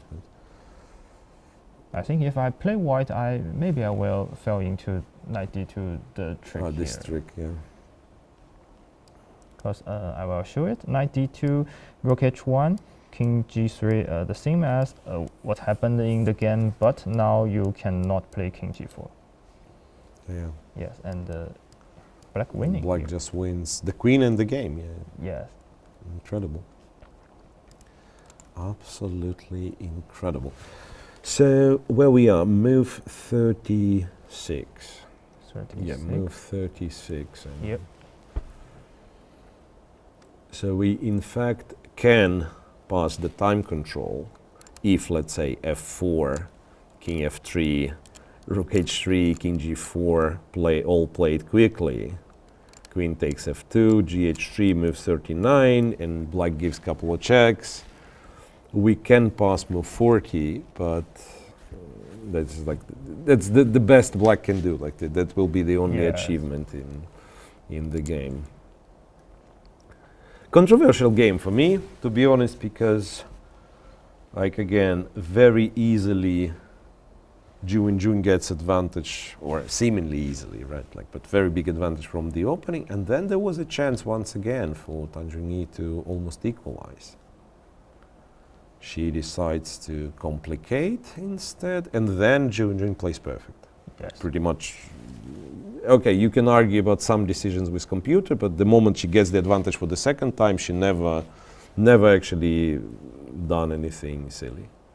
So, Wenjun played a perfect game in game 3, and maybe this is why Zhongyi wants to exchange the plan. Maybe I should play more aggressive. I don't want to play the eagle position, which Wenjun really good at. But Wenjun shows she is also good at play that kind of games like this. Queen e2, by the way. Queen e2. And when you find after f4, I cannot win the game but lose it, you will choose some. Yeah, queen e2. Like queen e2. Queen d4 is one of the winning moves, and yes, of course is relatively quickly played. Queen d4, covering a 4 square. right? So that f4 is no longer a threat, and then this would allow white to go knight f3, I'm guessing. Yes. What I thought, black will play king h7 if I go. King h7 to play g5 to Yes. play f4, right? Yes. So let's say still knight to f3. And I still go g5. And if anyway. you go g5, wow. I think Like this is anything wins, strangely. Anything wins. Queen. Well, I don't understand the computer now, because there is a move queen g7 with a check, right? yes. And computer doesn't do it. Like, I mean, it is also winning, but it's by far not the strongest. Like the strongest move it wants to play, it's either queen f6 or queen d5. Like, for example, queen f6, Yes. f4, and I king think g4. This is really beautiful. And after Queen takes f2, f2, queen f7, king f h8. king h8, knight e5. Some studies, you know. Yes, some studies. Check on g2 or e2. Yes, if you go e2, it's king f5, and so on. So it was white king which was attacked, and now it's actually black king which will get checkmated. By the way, we completely forgotten about this rook d1 move, which is, doesn't lead anywhere, but requires white to react at least. Rook d1, you go bishop e3. Yes. Which is already played, And bishop e3 is a move with a tempo, because, you're threatening to take on h6.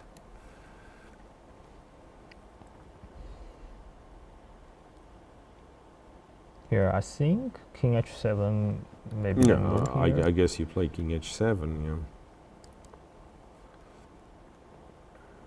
Still, it's not a time to celebration for white. You need to be careful with all the tricks from black. But king h7, I think queen f4 should be the... Yeah, queen f4 is the good move. Queen f4 attacking f5. Yes. And,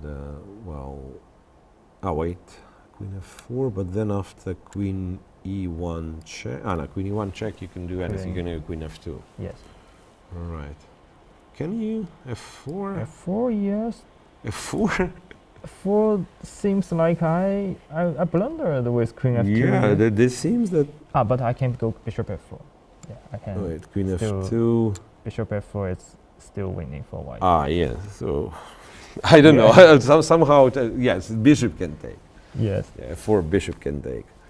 For some reason, I thought like you must take with the king. Yes. And also, my confidence was so much that you believed me. Right, rook d1, bishop e3, queen h7. Now again, the problem with analyzing this position, I have, like computer says everything is winning, but when you're playing it, then it's move 38, you're very close to a time to a time control. You don't want to win immediately, I think. You want to make sure there is nothing funny happening to your king.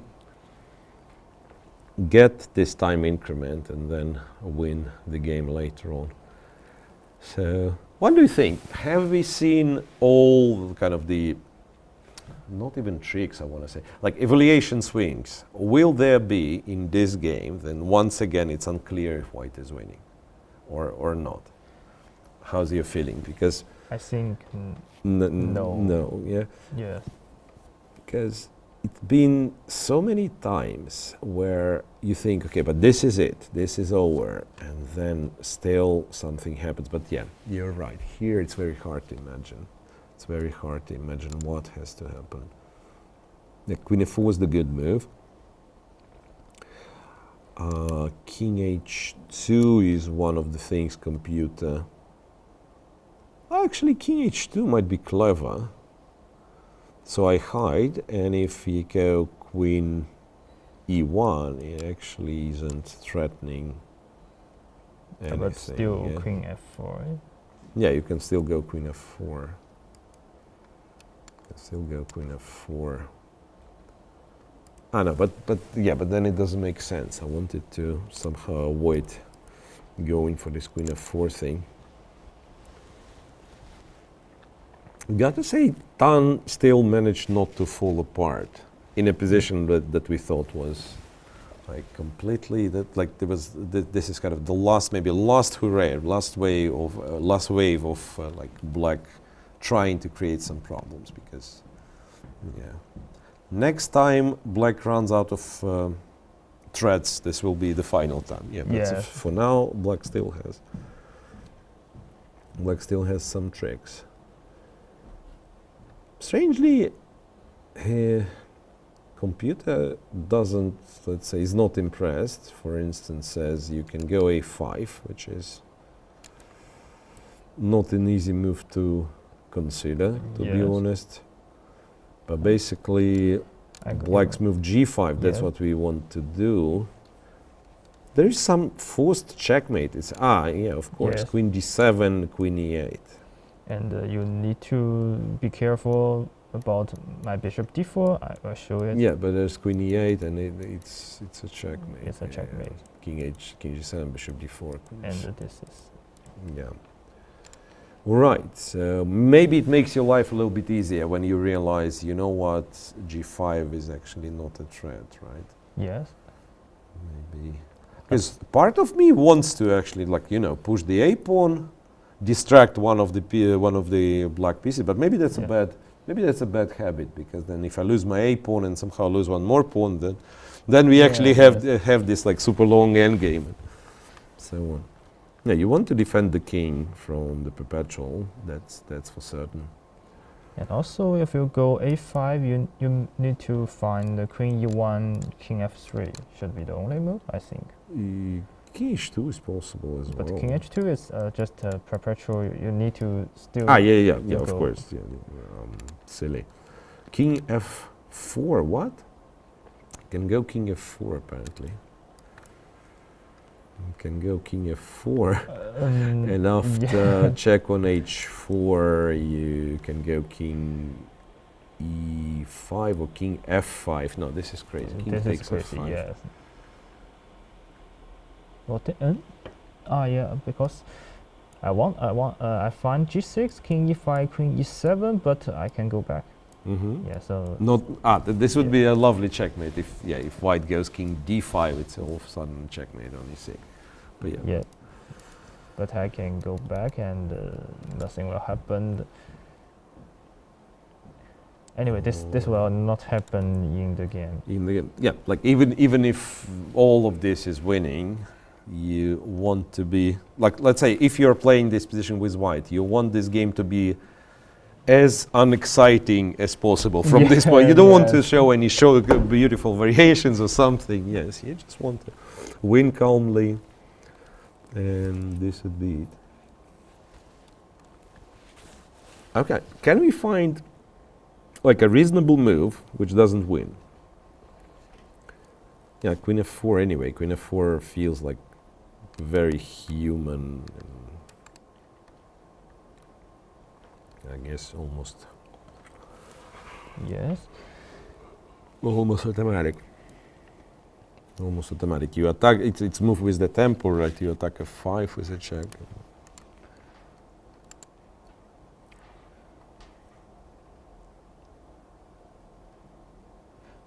So after queen f4, maybe I go queen d3. Tries to. Can go queen d3. And then, actually, maybe this is how you don't like it very much with white, because again, I see the computer line, it's king h2. Yes. It's king h2. To. I do not think I'm scared of queen c3, queen f5 check, right? Yes. But what happens? Wait, g5, it's just queen e5. But f4? e5, f4, and again some like queen e7, king g6, queen e8. Actually, and you don't have good squares again. You will eventually get on the dark square and bishop d4. Yeah, this is easily missable, right? Because if you obsess too much with white king safety, you might not consider that there is a checkmate, in fact. And a5, yeah. a5 played. Wow. a5. Okay. And this is at least the second time Zhu Wenjun played the move we thought never will played in the game. First it was bishop a6. Yeah, bishop a6 was crazy. Yeah, that was. I still can't really believe. But a5 is a good move. Believe it or not. a5 is a good move. So again, we already know g5, queen d7. It's white who is checkmating. So, not even clear what to do for black. Maybe nothing. Queen. For example, if I try some silly move, I go d5 for black. d5. C takes d6. Yeah, I understand where we're going. Yeah, g5 to kind of, okay, this is my threat. Yes. Let's try. If it works, it works. Well, king h, what? King to h2. And if you go queen e1, yes, d7. Just ignore everything. Ignore everything. Yes, there's a check on h1, king g3, f4. Just go somewhere like king f3. Because now white is getting new queen. It's incredible that it's hard to believe, because even like black has not only the queen but queen and rook, and this king is so safe.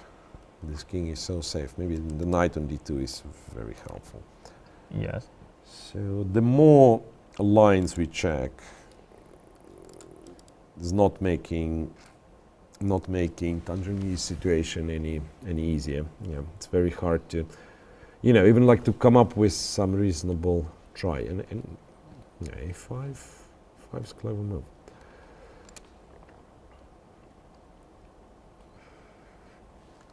There is rook a1, after which computer actually gives away the a pawn, and not necessarily can, most of the time, like king h2, rook a5, but then goes queen e5 and again, and it's so dominant. Yeah, hopeless. Doesn't matter.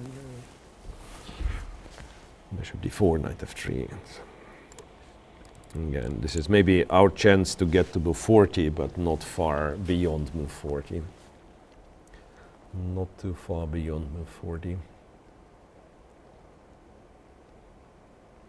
Here I think if I play black, I will hurry play the d5.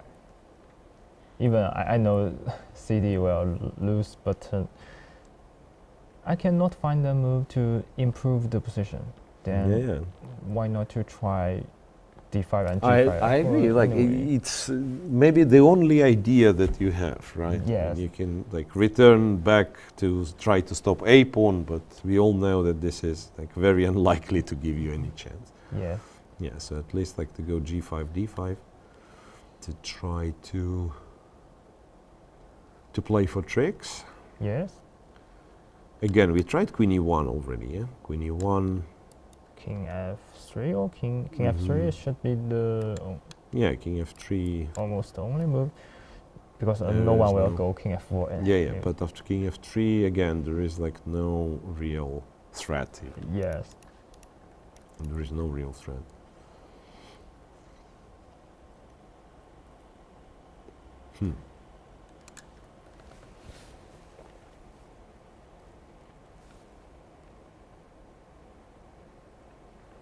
Yeah, good point. And here, for example, Tan Zhongyi plays some move like king g8, or waiting a move just to give Zhu Wenjun to play random what she wants. Yeah. Yes, and the move is cross to 40 moves.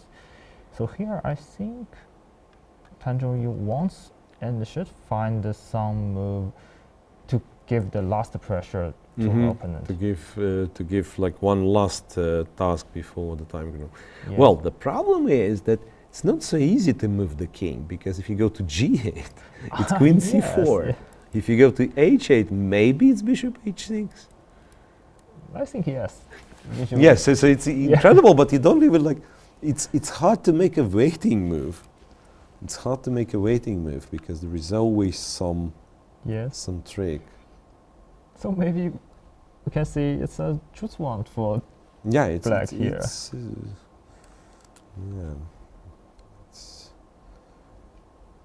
It's a choose one and not much. Yeah, not much you can do. Absolutely dominant position for Wenjun. Opening wise, it's clear, I think, after 3 games that she will be targeting this Sicilian.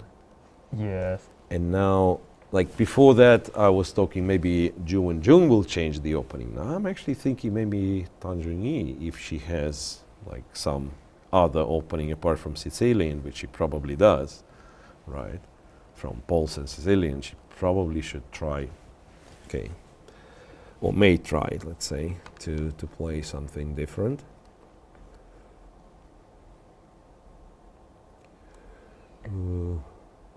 Another move is played, which is rook e1. Here, actually, it's a good move. Yeah.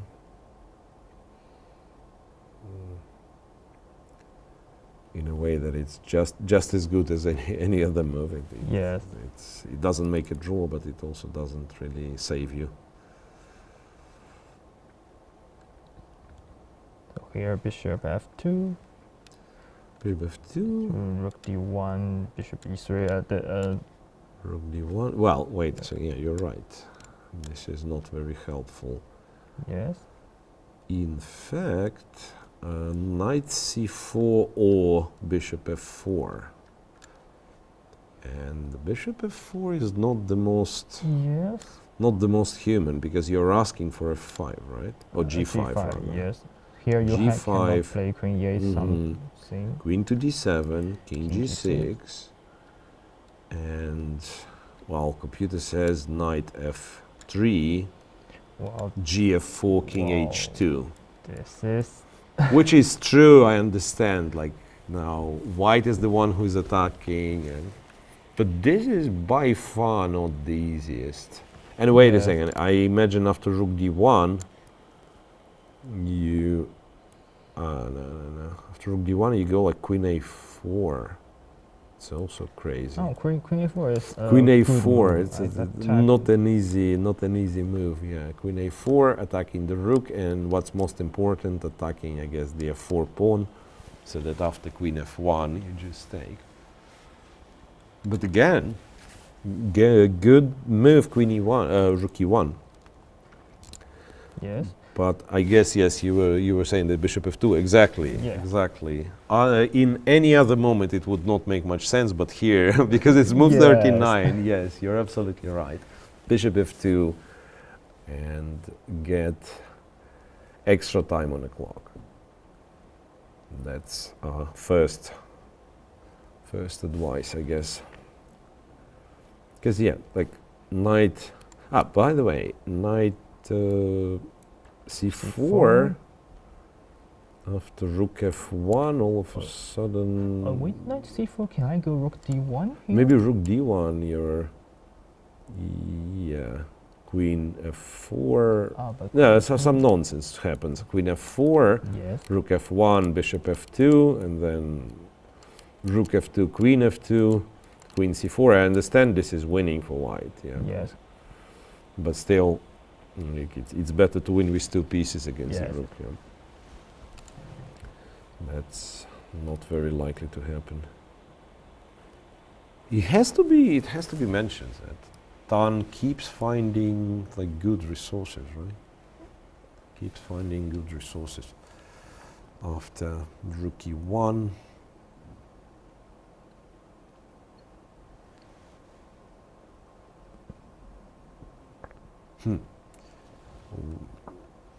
Yeah, not easy, in fact.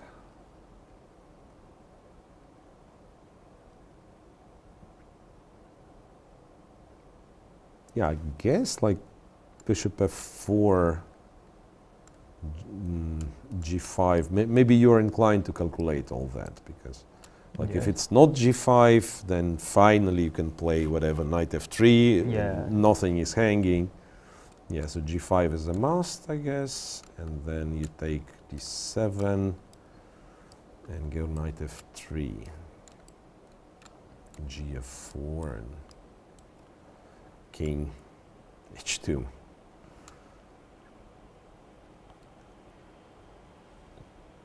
Something tells me it's not the way you want, again, not the way you want to win this game, even though, yeah, like, you understand it's winning, but...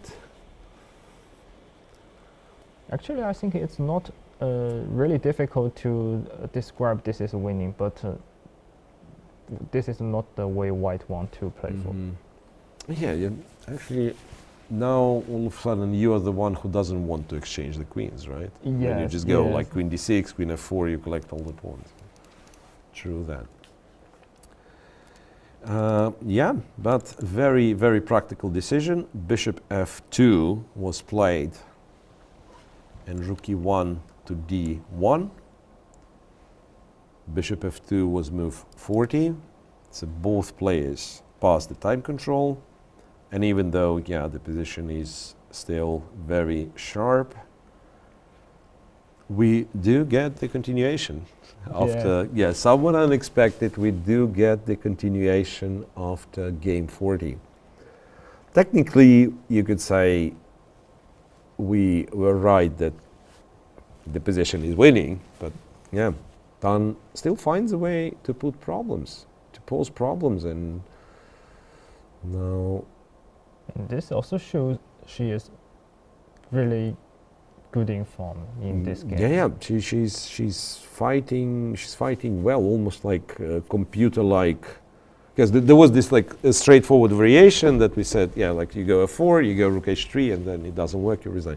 No, but she finds these moves that are like not forcing and still very unpleasant, even if white has huge material advantage.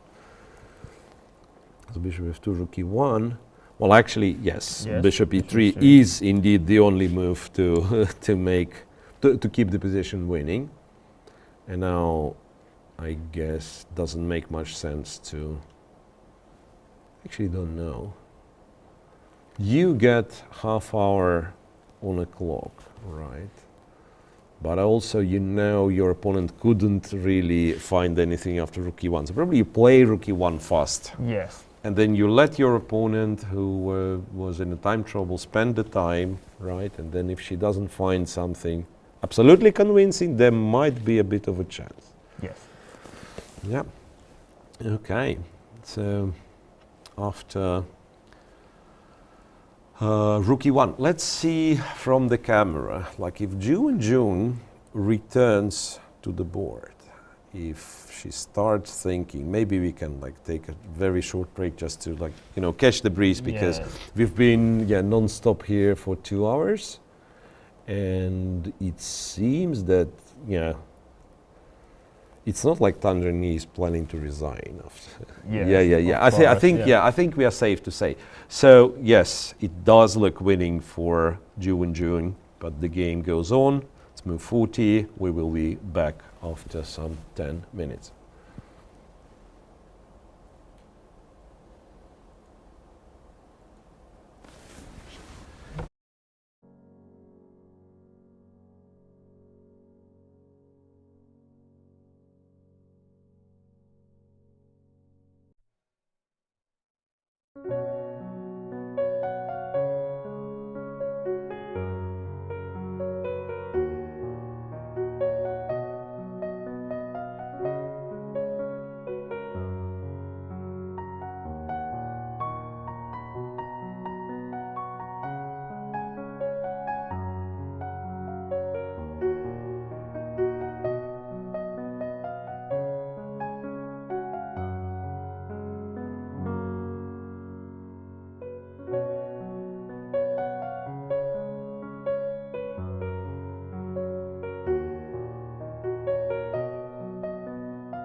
Mr. Wang is the honorary president of Shanghai Xiangqi Association. His other role includes one president for the model role of Shanghai, which includes fostering younger generation of chess players.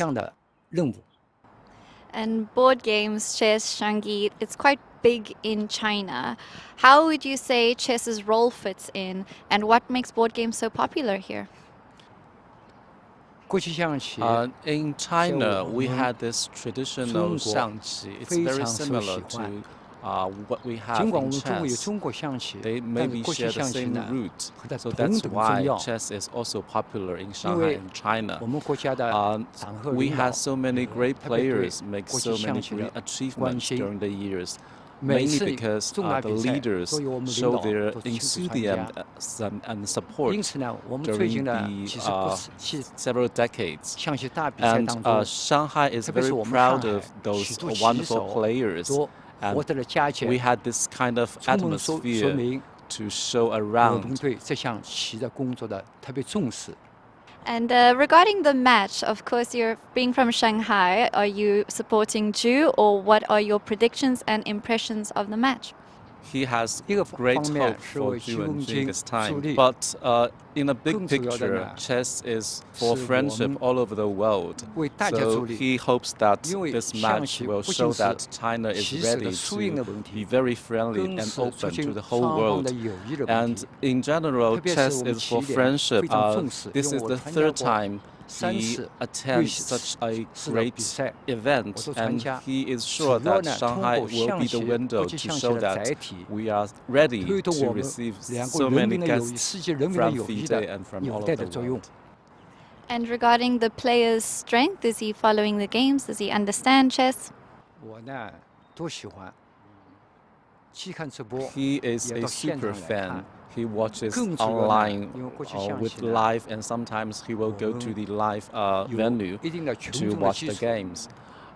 Also, he is very mean to help the young kids to understand, to learn from those masters.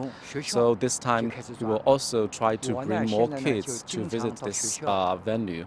And also, maybe in the future, he will go to schools to promote chess and to find a younger generation who can be chess fans, maybe in 5 or 10 years. And he believes that this is great for kids because this is probably the best heritage for them to understand and to learn and to be friendly to the world.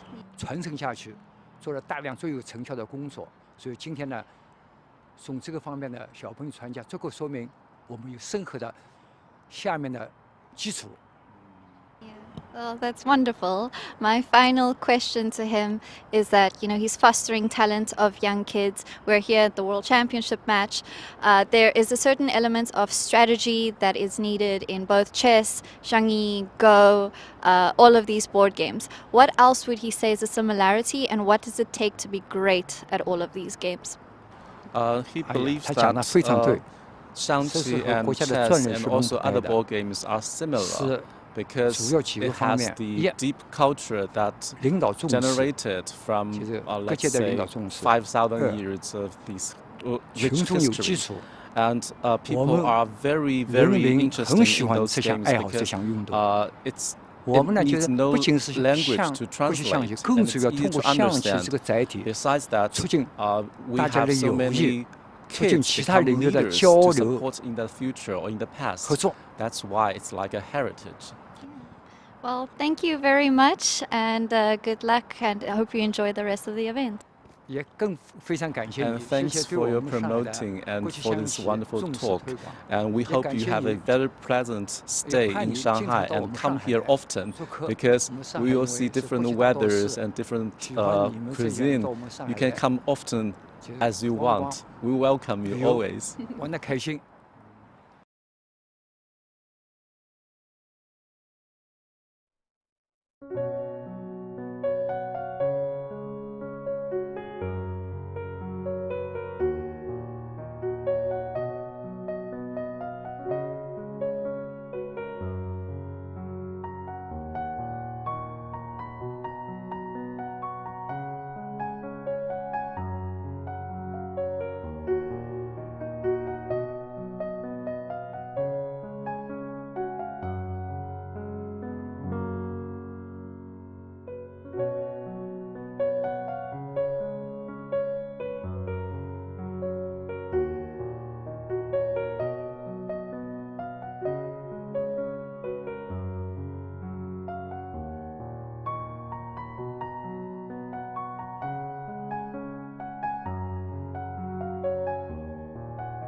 Welcome back to live broadcast of FIDE Women's World Championship Match 2025. It's game 5 we are talking about today.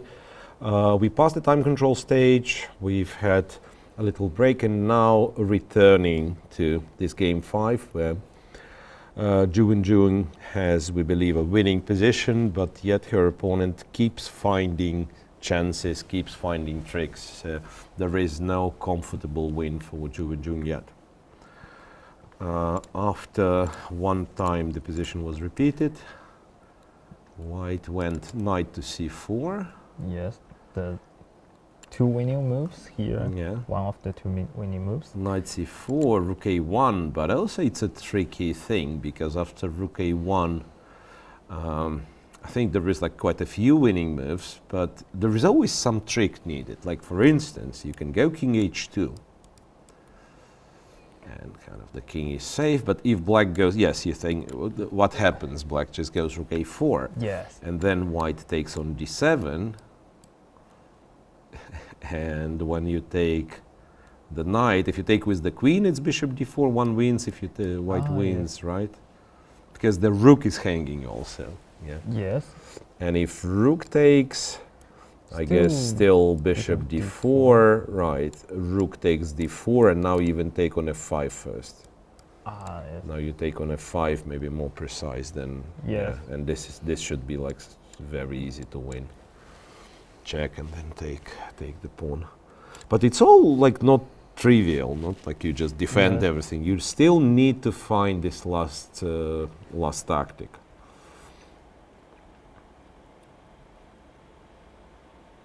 And here I think rook a4 is a big threat if white don't play king h2. For example... But it's also not clear what move if not king h2, right? Okay, you can play knight e5 apparently, according to the robot. Knight e5, and then if rook takes a5, it's some... Still the game goes on, like now you play queen f4. I understand why they're still winning, but it's not like white wins immediately. Yeah.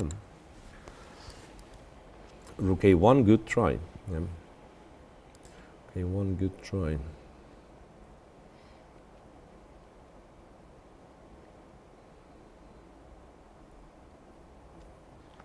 Instead of rook a1, there was something that would once again lead to a queen endgame. Rook d1 was an option.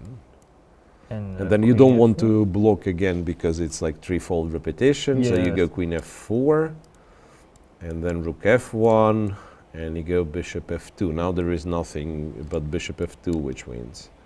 Yes, and then rook takes, queen c4, queen f5. And computer is comfortable to claim that this is also like easily winning, but you know, it's a queen endgame, and you know there are sometimes it should be like you put the queen on e5, very like the king is very safe, but that would still mean that the game goes on and on and on. After rook a1, let's see if Chu will spot this queen takes d7 trick, because otherwise.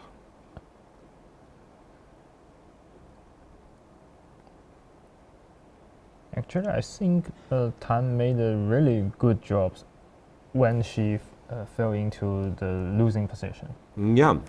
So she's like creates constant tricks, threats, pressure. It's almost like you're winning, but you can never relax. Yes. You can never relax here. Of course, and Wenjun played. So far, played fantastic. Yes, fantastic game. And she played knight d6. She played knight d6. This is good enough, but that means black. I don't think black can take a5. Then after knight f5, he is the one getting checkmated. But there is a move rook a2, for instance. Yes, this is also. There is a move rook a2. I think this is also the move when You talk about knight e5. I also thought about rook a2. Yeah, rook a2. Yeah, rook a2 is also, but I guess it's the same, that white goes bishop f2 somehow, and now bishop f2 and queen f4 and so on. Yes, but now here of course g5 forced to queen d7 checkmating a few moves, but knight d6 always black can play g5. I don't know here, maybe knight d6 I go but rook a2, bishop f2, g5, knight g5 f5, I guess, yes. just knight takes f5. Yeah. So still so the move computer's playing is like queen c2, queen c2 to defend f5, and then g5 in next move. Yeah, maybe, but knight e8, how about? It's a good question. Why not knight e8? Yeah, knight e8 is possible. f4, yes. f4, and you go king h2, and queen g6, and maybe you go back to d6 and still need some time to convert this one. Yes. But maybe it's not so hard. Right? Queen c2, queen e4, queen e4, or even knight e4. Maybe, yes. Maybe you already fine keeping the queens on the board. Yes, there's like tricks, but those tricks eventually come to an end. It seems. It seems that those tricks eventually come to an end. But I said this so many times, and yet Zhongyi finds new and new possibilities to keep the game going. Anything else? Yeah, like g5, knight f5 is empty. Is rook f1 an idea? Rook f1. Rook f1. I mean, again, with the same kind of g5, f4. Yes. But I think I can go knight e8. Knight e8. Yes, queen e1. Oh, sorry, I failed queen e1. Oh. Queen e1 and take the knight. Yes. Yeah, so this is... Yeah, what I thought is you can go f4 and I king go h2. king h2. Yeah, king h2 is beautiful. This is I first also thought, like I don't understand why knight e8, but then computer of course shows that queen e1 and then you have to block and it's queen takes knight. And so, if Zhongyi play against me, she managed to to win this the one. game. Yes.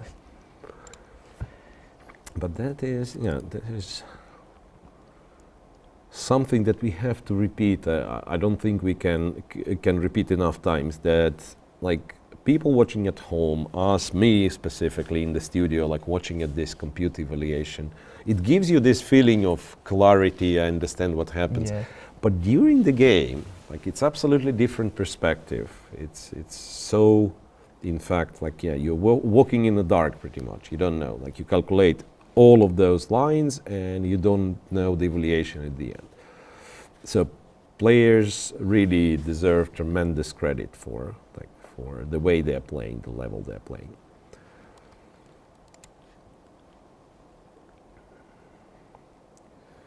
Knight d6.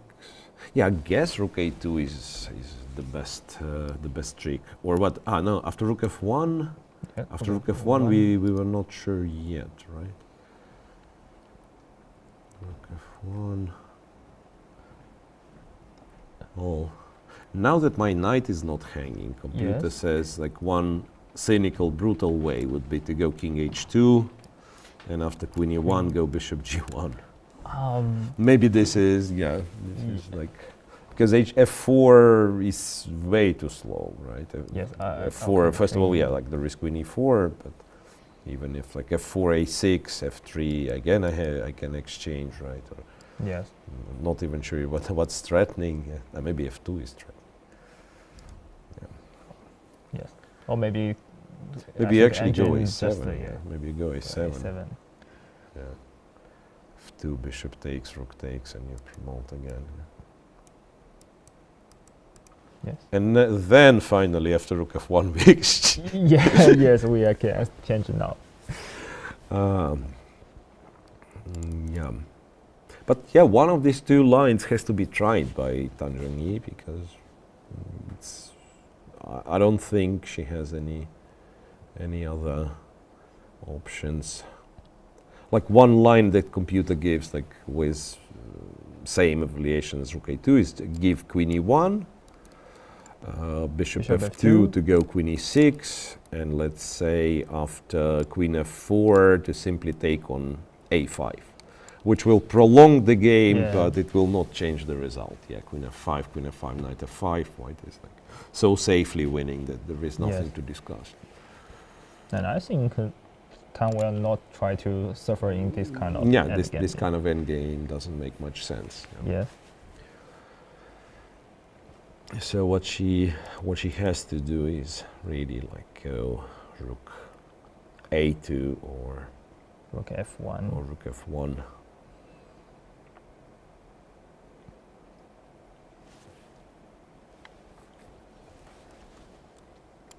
And again, rook a2. We said there was some knight and queen endgame. No, it's not in this line. Yeah. Yes. Rook a2. What? And I think when fans to follow this kind of games, I think we can, if you want to check how difficult to find to check all the continuation for black or the defense move for white, you can close the engine and try to yes, try to find can I win this game. Yeah, absolutely, because really again, engine says that's let's say the number plus 3.5 in this case, which is like you have 3 pawns, I have 3 pawns, and then you have an extra bishop, right? Yeah. This is plus 3.5, but also this one's plus 3.5, where every second move you just blunder and maybe like make a draw or even lose sometimes. So it's not always this number matters. After rook a2, in fact, bishop f2. What was it? Yeah, bishop f2 was. No, it's not the only. I mean, again, if you look at this stupid machine, it even says knight takes f5. The king is not getting checkmated. Knight f5, queen g2, king f4. Again, I'm not sure. Not sure. Rook takes a5, queen takes d7. That's just fine playing with the king on f4. Yeah. This is. I mean, I understand it probably runs away somehow, somewhere on e6, and you do win. But when you decide where to go, you probably prefer to go bishop f2, right? Yes. You probably prefer to go bishop f2. Okay. Yeah. Which, if the game finishes the way we think it's going to finish, that will mean Wenjun on +1 going to her last game in Shanghai with black tomorrow, right? So for Tan it will be like very good, kind of very important to put up like really a real fight. Yes. Yeah, to put up a real fight, and then we will be moving. Okay, we will speak of this in detail tomorrow, but yeah, all the players, the commentators, the studio, everything will be moving to Chongqing. Yes.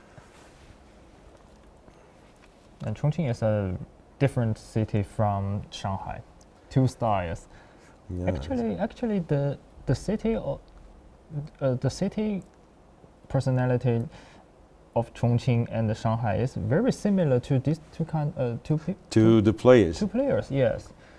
Like Chongqing, if you walk in Chongqing to see the people in Chongqing or the views in Chongqing are very spicy and hot. Yes, maybe we can talk it later. And this is the kind of Tan Zhongyi used to play in lots of her games. Yeah. So, well, sometimes you really have like playing style is the reflection of personality, they say, but also it can be sometimes influenced by culture, right? Yes. So you come from this area, and then usually you would have some similarities. Yeah. Bishop f2 on the board. One of the strongest moves after. Yeah, first of all, I didn't mention rook a2 was played, and yes, bishop f2 relatively quickly from Wenjun. And now if you go rook d2 as useless, I can go rook queen f4. Queen f4, yeah. Yes, and you check king h2. It's just nothing. The pawn is hanging. Everything's falling apart. And also this fact that white somewhere went a5, like maybe will give white. No. I mean, already here. Like maybe gives white in some cases like kind of shortcut to victory, that you don't actually need to checkmate the king or even like. Yeah. You go a6, you go a7. At some point, sacrifice queen for the rook. Yeah. So this pawn actually. Well, queen e6 played. Wait a second. Queen e6. Targeting defending f5 rather. You can go queen f4, I'm guessing.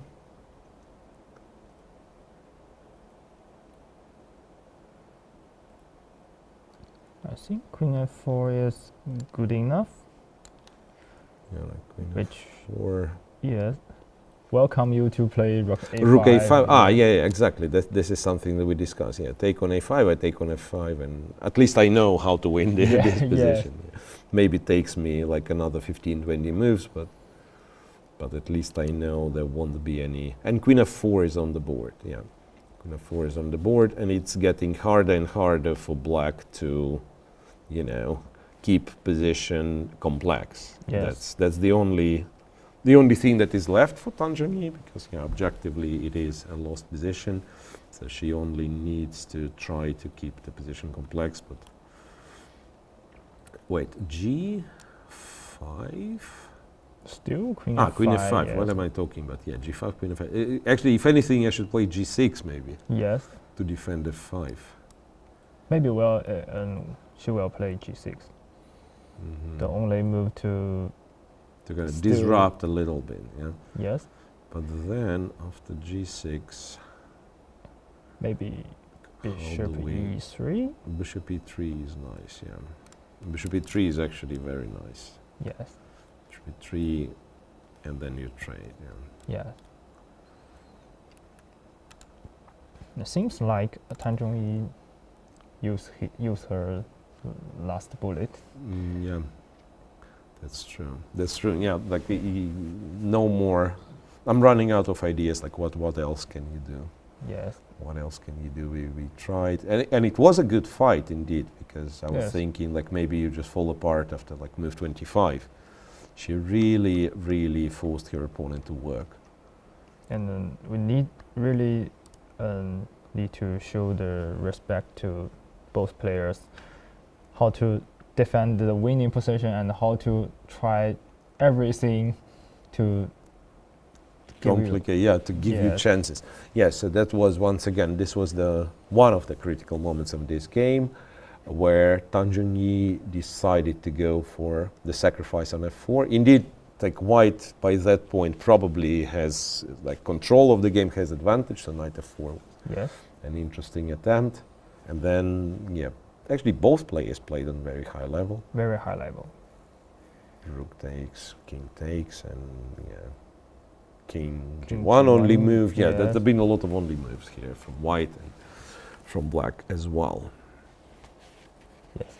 Maybe the only thing we can argue is maybe h5, but h5, like maybe it looks too desperate, right? Like h6, you still leave yourself a chance that maybe one day positional chess will matter, right? Yes, and then I control. Like later on, we are trying to play h6, g5, all this expansion, but it never worked. Strangely, there was not a single moment in the game. And maybe again we have to praise Wenjun for being precise, because not a single moment in the game black could go g5.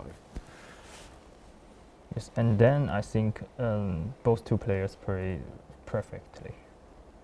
Yeah, check again, not falling. Black didn't fall for this f4 thing. Yeah, f4, king f3. You think you are trapping your opponent, but then after king g4. Yes, you are the one trapped. Absolutely.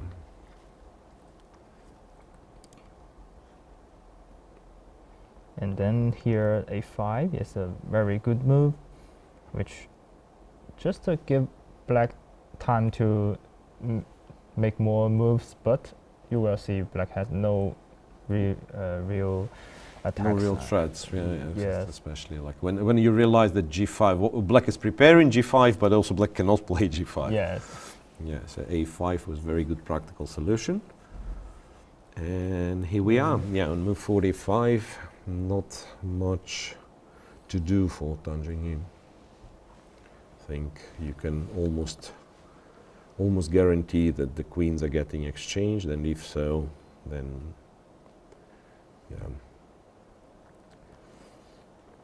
not much you can do. King g6, some crazy move, no? I don't know what it does. It kind of stops you from exchanging the queens, that's it. Yeah, but you just like go king h2, I guess, and bishop d4. And queen g3 later. Yeah. Bishop d4 just wins. Queen g3 is a big threat.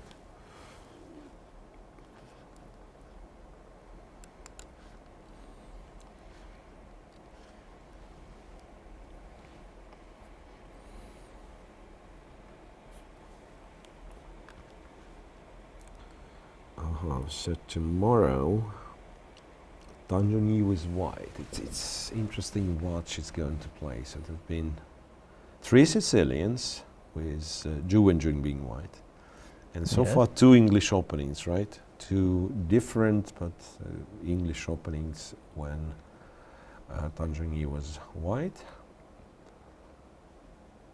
She cannot be she cannot be upset with the results of the opening when she plays with the white pieces. Tan Zhongyi, right? I mean, she's gotten some advantage in the first white game, which was game 2, and then she was close to winning in game 4. So maybe there is no reason to change the opening. It's mostly like to try even harder, right? According to her playing style today, I think the result is, I want to say, acceptable for Tan Zhongyi, because when you try very hard for win, you play some move like f5, which is it's not the best move, but it shows my goal. I want to win the game. I didn't think of it like this, but maybe you're right. Maybe like if it was a deliberate decision before the game that today I will be playing more aggressively, then you accounted the probability that yes, I can win, but also I can lose. Maybe there is some plan on what to do if this happens. Sometimes when you play a game in let's say an open tournament, and this game is really important. You want the win, and you want to make a good result of the whole tournament. You will tell yourself, okay, I will take risk, and I know maybe sometimes I lost the game, but it's a thing I can accept. Yeah, exactly. And if anything, here there is still room to come back after game 4, right, or game 5. That will be because tomorrow's game 6 will mark only half of the match. Believe it or not, but king g6 is on the board as the only way of stopping the queen's trade. But now, you can guess white can do many things. King h2 seems like the most logical. Yes. King h2 and bishop to d4. Right? Maybe black will go queen d5 or queen d5, c4. c4, and you cannot do much because you need to defend. You need to defend f5. Yes. So if black takes the pawn instead, like rook a5, bishop d4, and there is no stopping to queen g3 or something. Yes.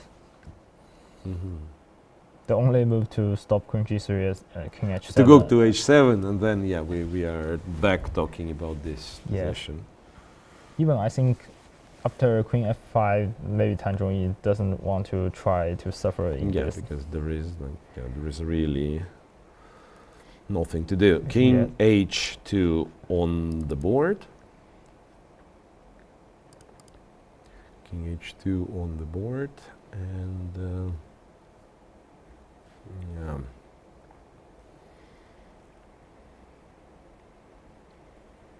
Well, actually, the more I look at this computer lines, it doesn't. It no longer wants to exchange queens. It actually finds some, you know, bishop d4, h4, and so on. Yes. It actually starts playing with the queens on the board, which of course you don't need. Yeah, it's like you probably like maybe knight f5 later. It says like you still cannot defend f5. Yeah, so.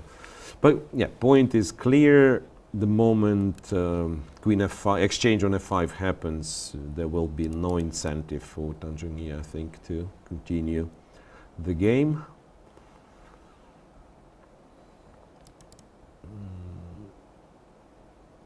Well played by both, interestingly. Right.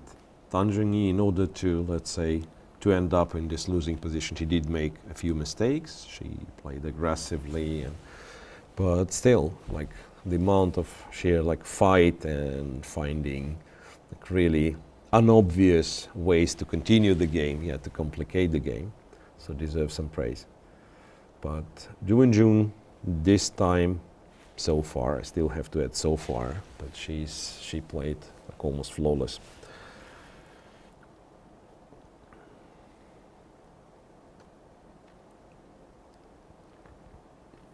Seriously, I'm running out of ideas what to do here for black. No perpetual check tricks, no stalemate tricks, nothing. Yes. Nothing. So. And to be honestly, I think it's really impressive from Wenjun. Let's take a look back to game 2. She lost a totally equal endgame after play c5, and maybe b4 is easy to draw, and unluckily find to miss the rook b3 some move, and to lose a kind of this game, you sometimes if you are not with a big heart, you just suffered a lot of a long time and lose a lot of games. But she comes back and win 2.5 after this. After she actually wins 2 of her white games. In reply, so that is clearly a sign of a very strong spirit. Right. We all understand nobody likes resigning, but here I'm afraid there is no more tricks left. Yes, and I think this is the first time we see Wenjun is time up then. Zhongyi. Right, okay, maybe there was like when they were both on 1 minute at the end of the move 80 in this game that Wenjun won, the first game. But right, in some middle game position or position with the queens on the board, it's always been the case that Wenjun is the one like spending more time, being in the time trouble, and so on and so on. Now, so she regains the confidence. She maybe gets in like in a better form that she was compared to like she was in the beginning of the tournament, because it's really like players preparing for this type of match. You train a lot. I mean, you look at like various openings mostly, maybe like you do some physical training, I don't know, but you do not really have like much playing practice normally, right? You do not have much playing practice, and then when you start playing, you know this is something very, very important. You have a lot of preparation, and you've forgotten how it is to sit and your clock is ticking and you have to make moves. So for some players it's fine to play like right from the start. For the others, maybe they need some time to kind of get into rhythm. All right, Queen f6 played. Now almost any, again, I keep saying this, but almost any move wins. I don't see. Perhaps the plan is like you go bishop d4 and black's gonna go queen g5 and To try to keep if queen takes, maybe pawn takes. And yes, keep some different, more aggressive pawn structure in the end like game. a 4 and who knows. Yeah, of course we understand that this is like beyond saving points, but yeah, at least one can try. White, however, doesn't have to do it.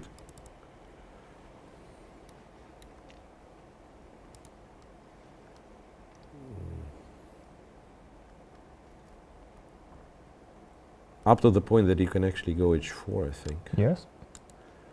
Yeah. h4 just stopping queen g5. Okay, maybe I have like half of an idea. h4, black goes back to h7. Now if you take, I mean, you can take with the knight and win. Yeah, but like if you go bishop d4, queen g6. Well, there is no idea. Yeah. But still, I can go queen f5. Yeah. Rook g2, I go king queen f5, check, and king g1, right? Yes. Okay, but this is actually tricky. Well, maybe a little bit tricky, because rook a2, queen, if you go queen takes, king takes, maybe like there is some... Yes. Maybe there is some chance, again. Yes. At least black gets some counterplay, what king is cut off. Yeah, so, okay, it took me a lot of bad moves for white to get to this position, but at least like it should explain why the game is still on, right? Yeah. If white all of a sudden starts playing some stupid moves, there's still room not to win this one. But actually, knight f5 is just... oh, maybe knight f5, can I go g6? I think, but queen h6, and too many things. Too many things. Too many things. Yeah. Bishop d4, like in... Who said this? It must have been like one of these satiric guys from the past from chess. Like in a bad position, all the moves are bad. Yeah. Right. And so this is, I think, an example. We are trying to find something, but without much success. Sometimes I think when you play a position, want to defend a position, and you will always find your opponent is luckier than you. You find some tricks, and you find... And he still has counter trick. Yes. Right. I also noticed this, that finally you think, okay, I found this tactic, and then you say, okay, and he has a refutation also, because maybe my position wasn't deserving to be saved.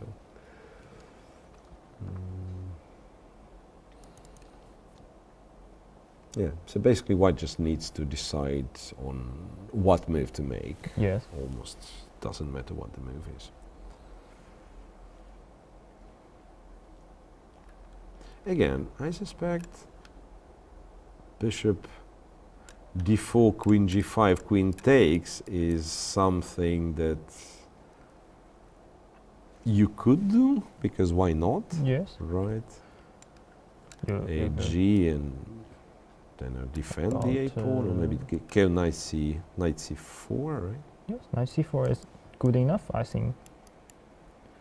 Yeah, if you go rook a4, I can just exchange d pawn with a pawn. Still, it's very enough. Two connected pass pawns should be.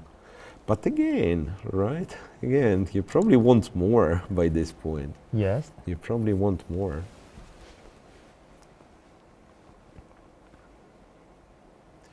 Okay, Wenjun down to 14 minutes. It's not a big time trouble like at all, and especially since you always have this option of going to an end game. But something, it's not like you're worried you run out of time. Maybe what you're worried about is like not to play even such a simple position on 1 minute or on increment, right? Yes. Because all of a sudden there can be some moment where you actually have to stop and calculate, and if you don't have the time, it can be problematic. But now I think she's absolutely comfortable in this situation.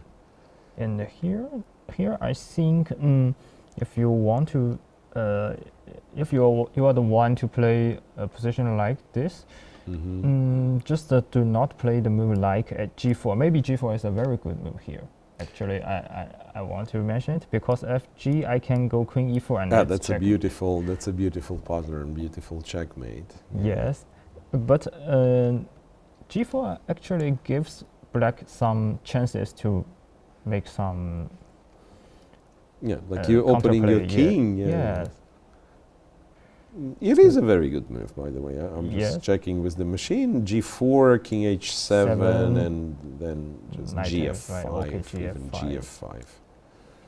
Don't know why gf5, queen c3, yes. knight e4. This is like probably some typical computer stuff. Knight e4, you know, then f6, and so some checkmate out of nowhere. But I think it's tries to be too clever. Yeah, but that's exactly like what is very hard to do for the human. To calculate all that. Your king is open, opponent's king is open, and maybe you know, sometimes you don't have a choice because that's like the only reasonable way of continuing the game. Here, yeah, you have such a lot of options that you probably find something maybe slower but very reliable. Yes. And this is the way you want to win this game. Yeah. To find it. Very often I'm thinking it's not necessarily the player's style, but when the game is going, whenever one player wants to complicate, then very often, like the other player's best moves, even they are like to slow the game down. You know, so if you want to play faster game, that very likely I will want to play the slower game. So it's like not my choice really, but I have to react according to what the opponent does. So it's quite a bit of even like some philosophy in this, right? So players at the board have opposite objectives. Yes. All right. And knight to c4. Knight to c4 is still good move. Yes. It's still a good move. So she wants to keep a5 pawn alive. Probably should say that queen c3 we are not afraid of. It's like knight e5 at the very least, right? Yeah, it's just to collect everything. Pawn after pawn after pawn. So after knight c4, I'm not even sure what the move is. Again, somehow we are not looking at it. Maybe king h7, because now they are not threatening to take on f5. Maybe king h7. Then bishop d4. Queen g6, and you can play knight e3. Seems like that's it's a good setup, right? Yes. Now you cannot really take f5 with the queen, but also black cannot do much. Yeah, after rook e2, queen f5 would be a mistake because rook g2 and it's a perpetual check. Yes. But instead of queen f5, what you can do, you can push your a pawn, for example, if you want to simplify everything. Just distract the queen. And look, and this is something that happens, I think, because king h7 played, and so is bishop d4. Some other... now you have to guard the f5, so it's queen e6 or queen g6 only. Yes. And no matter what you choose these two kind of moves, I will go knight e3. And actually, I like the what Wenjun played. It's a very safe way to... like defend g2, even if, like I say, rook g2, knight g2 sacrifice. It's never perpetual because the knight is close to the king. I agree. Like it feels so safe.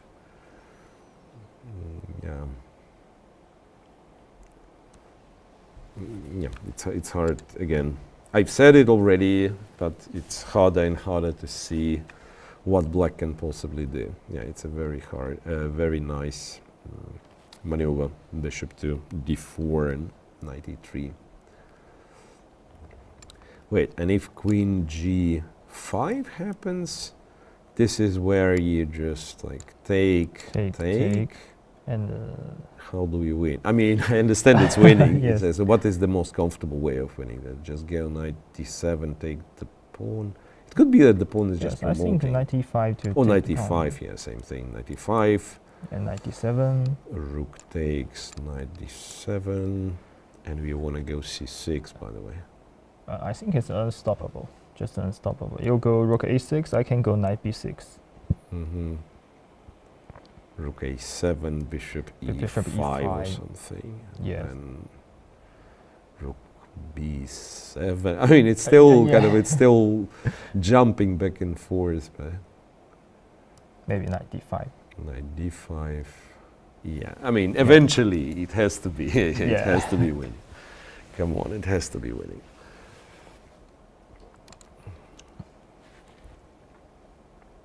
But it's incredible what looked like relatively short game. I mean, I was expecting relatively short game today. You still played? It's what, 4.5 hours already. Yeah. So every game in a World Championship match is very, very well fought. I guess today it's very hard to imagine how do you drag this game to like move 80, but still very, very intense play. Queen to e6, right? Now knight e3 is good.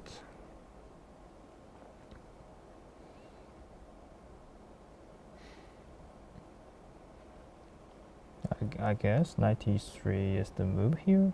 Mm-hmm. Knight e3. And even you cannot go g6. I can play queen b8. G6, queen b8 is Yes. nice. Yeah. Queen b8. Wait, g5. Check on h8, I'm guessing. Yeah. Check on g7. King h5. And how do we checkmate?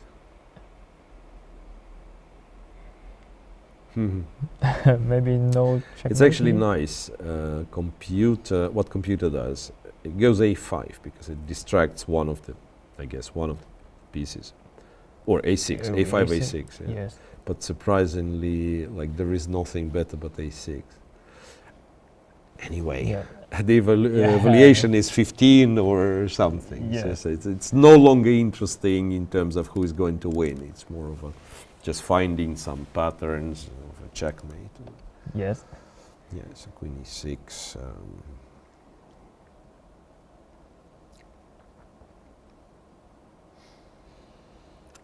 So queen, yeah, 93 is seemingly very comfortable.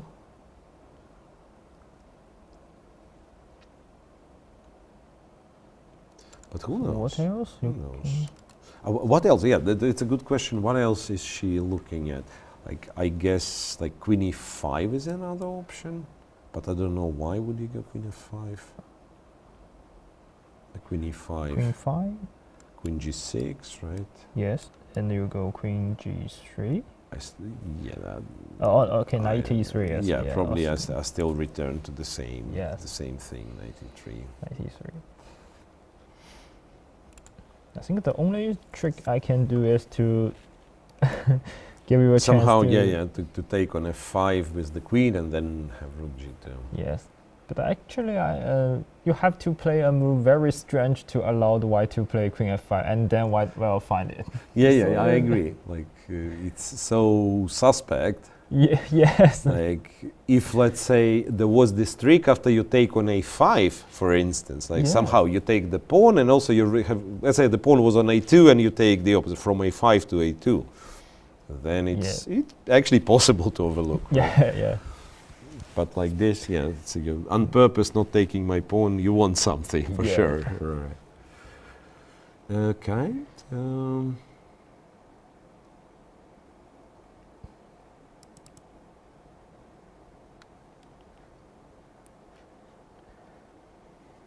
Queen g3, knight e3, knight e5. Maybe here queen g3. Of course, it's also a winning move, but maybe the move Tanzhong you want to say, I want to see, because after g5. Yeah. Yes, and now It's still, now it goes queen e5 and yeah, of course. forces the trade. Yeah, queen takes, yes. knight takes, and same thing with these 2 pawns. Still very easy win. Yeah, but incredible that in this case we can actually see some endgame play from Wenjun, which is all right.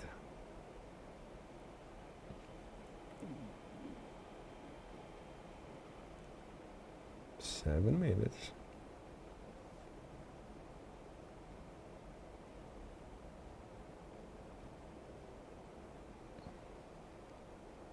What I also think, it's probably not our players, but sometimes it happens that you're trying to be too clever, or you're winning, your position is winning for quite a long time, and you start kind of doubting yourself. Like for instance, this endgame, queen e5, knight e5. Yes. You know it's winning. You know it should be relatively easily winning. And in some other game, you would actually say, "Oh, give me this endgame, I'll win it 100 out of 100." Yes. But because your position is winning, and in so many ways, and for so many, sometimes you say, "No, maybe I should look for something better than this endgame. What if somehow there is like some miracle?" And you start calculating, but you're like 5 hours of play, you're tired. Yeah. Actually, you should have taken the endgame, right? You should have taken the endgame. Let's see. I'm very curious because I want to say maybe not necessarily queen e5 move, but like queen g3 or this way or that way. It's very much in spirit of Zhu Wenjun, right? It's very much in spirit of Zhu Wenjun on knight e3 again exchanging. But she seems to be looking for like the absolute best. Actually, absolute best is knight e3 again. You cannot really change it. Knight e3. Okay, now you go knight e3, and this is where you go queen g6, right? And knight back to d6. Knight back to d6. Fair enough. Fair enough. Knight back to d6. And queen g6, queen g3, I think. Oh, queen f3. Maybe queen f3. Because as we said, queen f5 is maybe not the greatest. Yes. Queen f5, there will be rook g2 check, king h1. Rook back. And instead of resigning, white actually black actually goes rook a2. And understand white's winning, but it's not without a chance, right? Yes. Actually, if you take g6, king g6, black can create some counterplay. Yeah, that's what I'm thinking. Knight c4, probably still winning. Yes, of course, still winning. No, not probably, but of course still winning. I mean, I'm just like looking for some position where the chance gets real. Yes. The chance gets real. Probably not here again.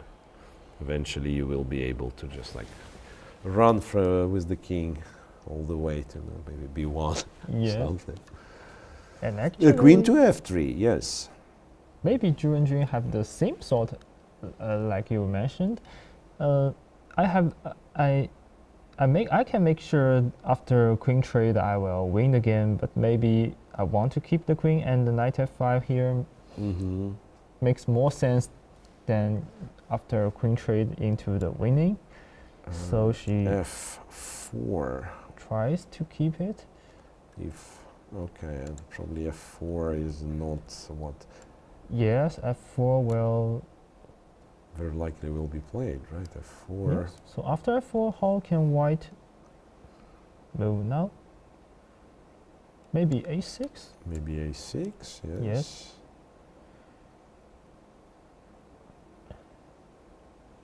Still, I do not see any idea. Yes.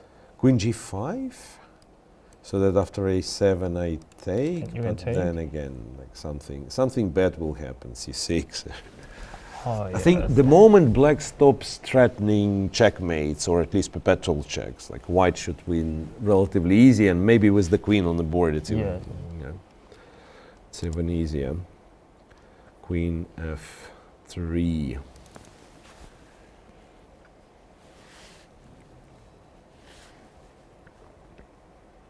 Yeah, incredible how well Zhongyi putting up a fight, to be honest. Because seriously, I was expecting, first of all, like after this opening, I thought this could be even like a miniature game, like around 30 moves, and like doesn't make it out of, let's say, out of the opening. But now it keeps finding resources. F4 played, by the way. F4 played. So still no absolute comfort, let's say, for Wenjun. Yes, she knows she's winning, but like there are tricks here and there.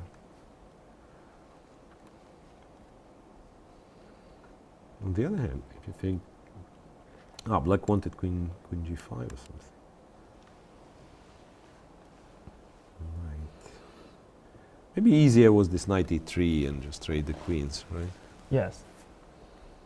Not like this one, it's not winning. a6. a6? A6. She does do it.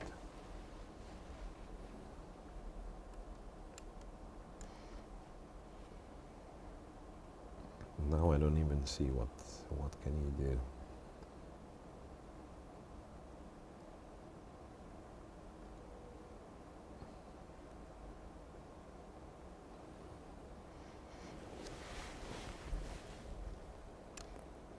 Rook a6, queen f4, right, rook back to a2. Queen g3. Yeah, you can also, like I'm getting tired because I'm starting to forget that you can actually trade the queens. You wanted to trade the queens like a couple of moves ago, right? Or queen e4, just not queen f5. Yeah, just not queen f5. Queen e4 is still good. So they'll eventually. It's incredible, but eventually we will. I mean, it's not impossible that we will see some endgame play. Yes.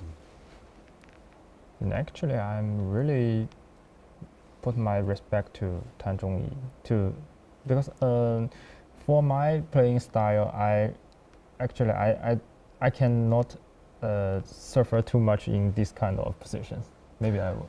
Yes, I will. I actually agree that, like, I would very likely go for one of the tricky lines, like the one that we were discussing, f4, rook h3, or there was one moment where we could play, I think, g5, and then if it works, it works. It doesn't.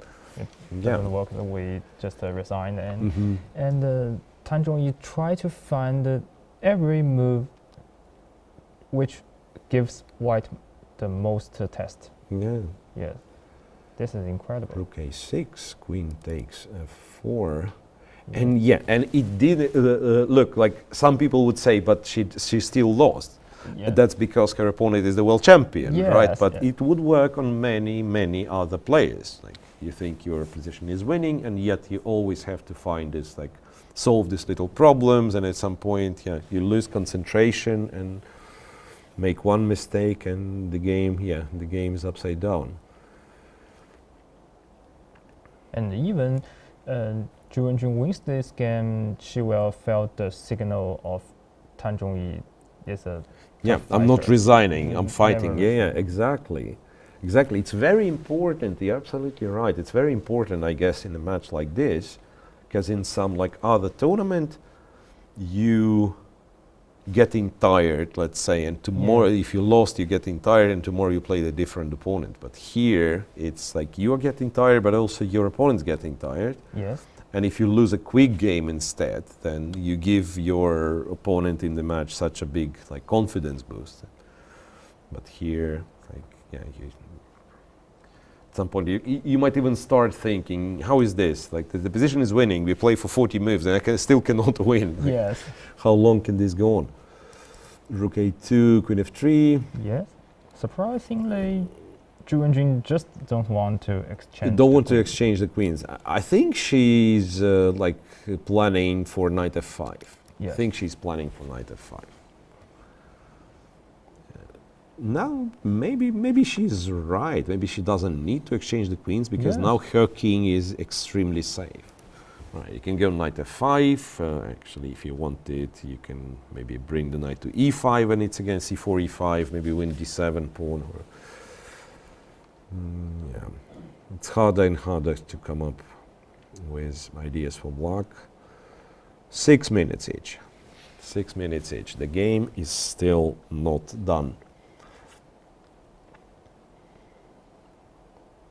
And even though, yeah, I would not tell you how much computer evaluation is. It's a lot, yeah. Actually, I want to say maybe I will go rook a8 when you play knight f5, rook f8, but I find I cannot play rook a8. Yeah. Yes. By this point, I look for some like ridiculous stalemate, but even this is hard to imagine because also the d7 pawn is alive. Yes. But when you start to play some like h5, h4, it is a signal you know you are trying to. It has to be like really unexpected. Yes, yes. It has to be really, really unexpected. But there've been some examples of absolutely fantastic stalemate traps on high level. In fact, like not in children's games, but even on high level. Not sure if it was in a World Championship match though. Probably not. Probably not. Apart from basic, like like a king and pawn against king, and but this you don't really call a trap, right? Queen to f3. Yes. What famous game I can accept is Vichy against Carlsen, I think last year or maybe in 2023. There's somebody called the most beautiful endgame, Remember that with weak promotion because you can also like Magnus promoted to like bishop or something. Or the knight. Promoted into a knight because if he would put the queen, there would be some stalemate, and then it was bishop and knight against the queen somehow, and bishop and knight win because it was an amazing endgame. I don't even think it was a classical time control. I think it was some rapid. It's rapid, yes. Yeah. It's really impressive. Because I thought it will be just a promoter, a queen and a draw, and then he find the knight and put it on c1. Okay. 4 minutes. Yes. By this point, seriously, I think this is understandable. You don't want to resign, but also there's no more chance in my understanding. Queen e6.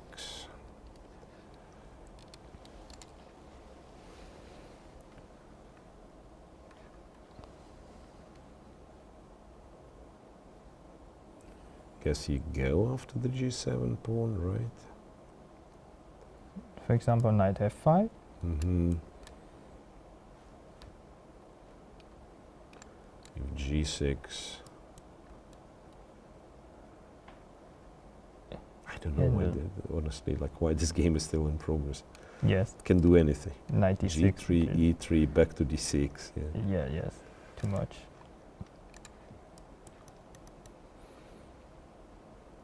And yes, you're right. So same as like we were talking, Tan is it's a bit of a mental fight, right? So I had a lost position, but I still managed to fight. And in a way, Wenjun, who is a perfect, very good endgame player, who could exchange the queens, and she's kind of trying to say, you know what, I can also play with queens on the board. Yes. Right? She said there is absolutely no need to do it, but also why not? Yes, I think maybe Wenjun wants to make this signal to her opponent. Yeah, so that's the first sharp game we are playing in this match, right? And who wins it? Yeah. Because from now, I think we can say knight f5 is better than exchange the queen. But a few moves ago, Wenjun refused to exchange the queen in this position, which computer said knight e3, queen e5, all these moves are better. All these moves are better, but I keep the queen. Okay, black played g5.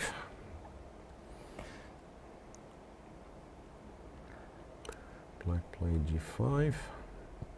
And too many moves can lead it's to like a win. very hard to, how to say, like to choose from winning moves, right? Yes. There's so many, but this is, again, this I repeated during the commentary, and I've done it a couple of times in, let's say, in the games when I was playing. Like when you say, why is he playing? Everything wins. And this thought of everything wins, and then you start thinking, okay, I can win like this, I can win like this. Wait, let me find something beautiful. No, just win the game, right? Like find the most, like let's say, the continuation you are the most confident in, and win the game, right? Because it's so many. Of course, it's impractical, and our players will not do any of that. But yeah, like for folks at home who are trying to like improve their game and so on, this is a very dangerous thought.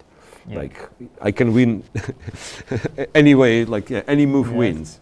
There always will be one move which doesn't. Maybe I can show some example. For example, I try to find knight h6 is win or not, and after I thought queen h6, queen f7 is winning, and just if happens after king h6, queen f8, and also other moves are winning. But after king g6, queen check here, and queen h7, maybe I thought after king f4, g3, king f3, queen d3 is a beautiful checkmate. Wow. And the g pawn is pinged. Yes, it's pinged. So sometimes it will happens when you try to do so like too clever. Yeah, like too beautiful, or try to play too beautiful. Okay, back to e3. Yes, this is what. That's what we originally thought. Yes. But I guess she really doesn't want to trade the queens now, and maybe is looking for the way to get to like knight to e5, queen to f8, maybe to go for the checkmate. 2 minutes left for Zhongyi, by the way. 2 minutes left. And the knight e3 move is really shows Wenjun's personality. Very humble and take everything easy, but strong. Yeah, knight e3. Really strong, keeping everything under control, and as we said, like not single idea that I can think of. No stalemates, nor perpetuals. Yeah. No, nothing. King. Yeah. I mean, you can make this, but I think we will just like wait for Zhongyi to play. It is of course like sad for her in her camp that this game is lost, where in a way she was the one kind of creating the trouble, or creating like unbalances. But as you said, she was taking risk, and maybe part of her knows that it's part of the process. If you take risks, sometimes you will lose. d7, d6. I actually thought for a little moment that can it be that d6? I mean, just you hoping secretly that your opponent takes, and then queen check, and maybe some checks, something. I guess queen b7 now. Yes. Queen b7 was not played. c6. Yes. Guess what? Then I think everyone will try to find queen b7, queen g7. Can I checkmate my opponent? But Wenjun said, I believed you. You played. Yeah, you probably. Yeah, probably there is no checkmate. Yeah. Yes. So it's one interesting approach. Yeah. c6. Rook. What? Back to a8. Yes. Rook a8.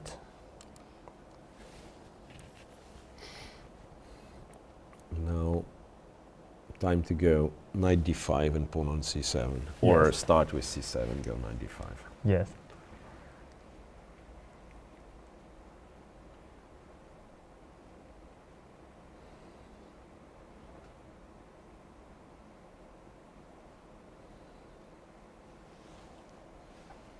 There is a funny endgame solution that you can go queen f5. It will not be. It will not happen. Like queen f5, knight a5, knight f5, rook c8, knight e7, rook c7, bishop f6, and then the rook is cut off and the king is cut off. I mean, I don't know who needs this, but just to show that, like. Yes. And then you go g4 and bring the king. Like maybe it takes you 10 moves and nobody can do anything for black. Yes. Actually, I like this position. It's very beautiful. nothing for black can do. And yeah, black cannot really do anything. Yes. Right, but Wenjun of course played a little bit more, a little bit stronger move. Knight to d5. Like,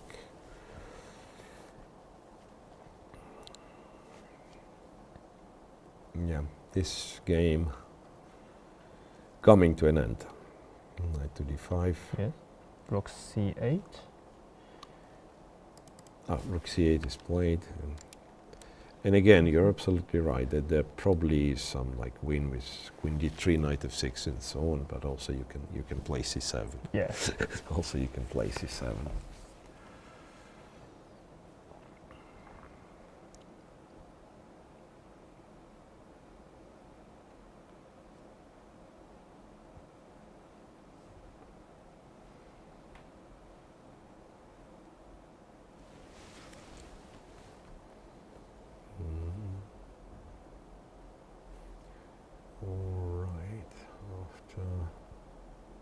Again, by this point, I'm just looking what can I do wrong.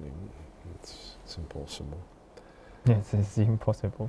Yeah, 97 is the funny move. Computer gives. Yeah, and it's actually a good move. Yeah, it's a good move. 97. Let's show it. Queen d3, 90. Oh, okay, maybe 97 first is the same, I think, and queen g6 and queen f5.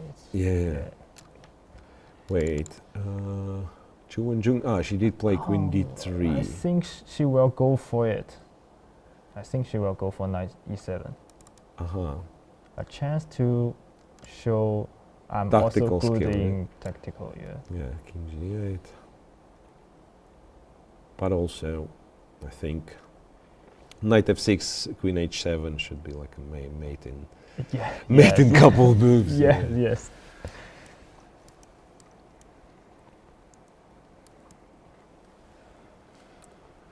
Okay, king g8. And again, it's understandable Tan is not very happy with the result of the game. And also, if you've played like all the way to this moment, you probably continue playing. Knight e7, brilliant trick. So now, as you said, after queen takes, queen to g6 happens. And that's why, yes, after knight e7, Zhongyi resigns, and game 5 officially over. Wenjun wins game 5 and now is leading this match 3 points to 2. Wow, that was like, it was a little bit longer than expected, but also what you could feel the atmosphere, you could feel like the tension, what this player's been through, and really Tan deserve all the credit for putting up a tremendous fight, and Wenjun was just up to the task and avoided all the pitfalls, all the traps, and found the way to victory. All right, so this will be it for today. Game 5 is in the books. Come back tomorrow for Game 6 of FIDE Women's World Championship match. Game 6 will be our last game in Shanghai, so we will provide you with further plans, what's happening, and so on and so on. Thanks, by the way, and see you tomorrow as well. Right. Yes. Bye-bye, everyone. Thank you.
好的，感谢各位媒体的朋友，感谢各位电视机前和屏幕前的观众。那我们马上就要开始今天的棋手分享会了。Welcome all the friends, media, and fans all over the world to our press interview. And I am Howard. We'll ask Charlize to start the press interview. Hi, welcome everyone to the second final press conference here in Shanghai. Zhu just won the game, taking the lead for the first time. Zhu, how important is this moment for you, especially as we are in Shanghai in front of your home crowd? 那欢迎来到我们今天的记者会。那第一个问题想问一下居文君，那今天呢是取胜之后，首次在这个对抗赛中领先。那在这个上海的主场，有什么特别的感受吗？首先，今天大家经过一番长时间的战斗后，我获得了胜利。我感到自己就是在上海也发挥得越来越好。然后不过无论如何比赛还没结束，所以我会继续的努力。After today's long battle, Zhu Wenjun finally catch the lead. So she is very satisfied about the result, and of course in Shanghai, she is now finding the pace, the rhythm to get better. It was a long battle indeed, but you were winning for most of the game. At what point did you think you were winning? 今天的对局过程非常长，那白方呢是有一段时间都有比较明显的优势。那想请问一下具文君，在什么时候确定能够获得胜利了？我觉得就是那个后车对后马象的残局，白棋应该是可以获得一个胜利，就在那个时刻，觉得自己可能今天要赢。Zhu Wenjun finds that at the end game when she was one exchange up with the queen, knight, and bishop against the queen and rook, she believes that she is winning. And this question is for Tan. We have seen a Sicilian in every game with these colors. Today's Sicilian con, where it seemed like you were very well prepared until the C5, where you thought for about 10 minutes. I think this is the longest we've seen you think in the opening. Were you surprised by your opponent's response? 接下来的问题是问谭忠仪。那我们近几场比赛都见过了西西里防御，那想请问一下，白方走 C5 之后，那在这里呢，谭忠仪是长考了10分钟，想问一下，这个是在准备的范围里面吗？还是说是有感到一些意外？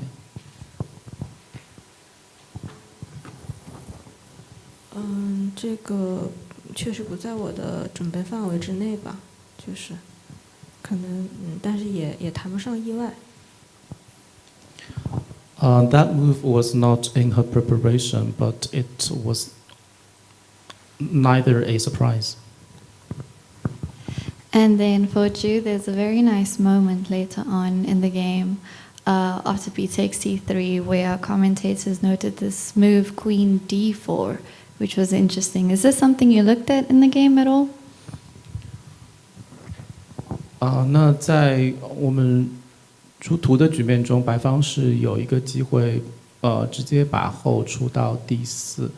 那 AI 是推荐说这步棋更好，而白方实战是选了 B 吃 C3。想问一下具文君的考量。这步棋我没有太仔细计算，当时只是凭感觉，就没有多想就走了 BC。She somehow overlooked the possibility of Queen D4. Instead, he chose the B takes D3. And this, again, on the next move, this was where it was really more important to play Queen D4 instead of Queen E2. But you opted for Queen E2. Did you think of Queen D4 here and just decided to play it safe, or was this not something you considered? 那在如图的局面，白方仍然是有一个机会，不走后到1-2，而走后到D4。那也想问一下具文君在这里的有没有想到过这个可能性？有想过后D4，但是短移位之后我没有太往下想，可能我应该这么走吧。我后面走的有一点给黑方更多的机会。During the game, Ju Wenjun spent a very little time on Queen D4. She wasn't sure about the position after black castling, so instead she went the other way. And the next question for Tan is, we followed this game. White is winning for most of it, but did you ever think that you could make a comeback at some point? What were you hoping for to change the tides? 那在如图的这个局面中，我们可以看到已经是黑方后车对白方后马象。那在这里呢，想问一下谭忠仪，黑方的这个有没有具体的计划能够有反击？是当时如何考量的？我也没有算清楚，但是我觉得我马4不吃，可能他摆好之后就一点机会都没有了，可能就是还是选择了就马4吃上来，但是确实也没有算清楚。Tan Zhongyi did not calculate all the variations before that.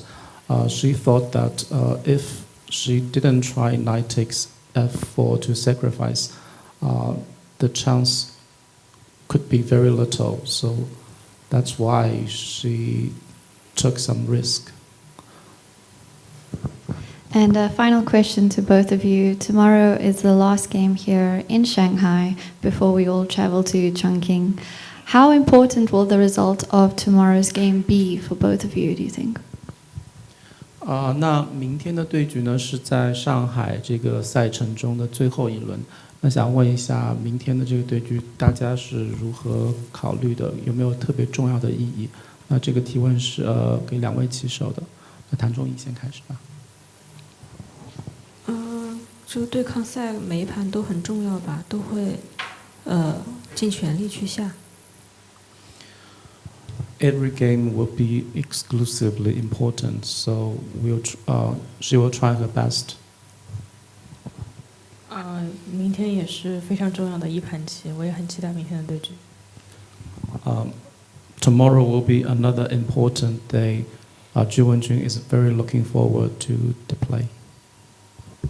Thank you very much. Now we can open the floor to questions from our journalists. 感谢两位棋后精彩的分享和演绎。那我们现在给到现场的记者来提问。第一个问题是想问谭忠仪，你第9步的时候走了一个少见的招法马一五，然后上一次是被中国的国际大师陆一平去年下过，你有看过受到这盘棋的启发吗？还是就是想进入一个少见的变化呢？The question is for Tan. She played a rare move on move 9 with the move knight e5, which was only played 4 times, and last time was played by Chinese IM Lu Yipin. Was she inspired by this game, or she wanted to just enter a less known line?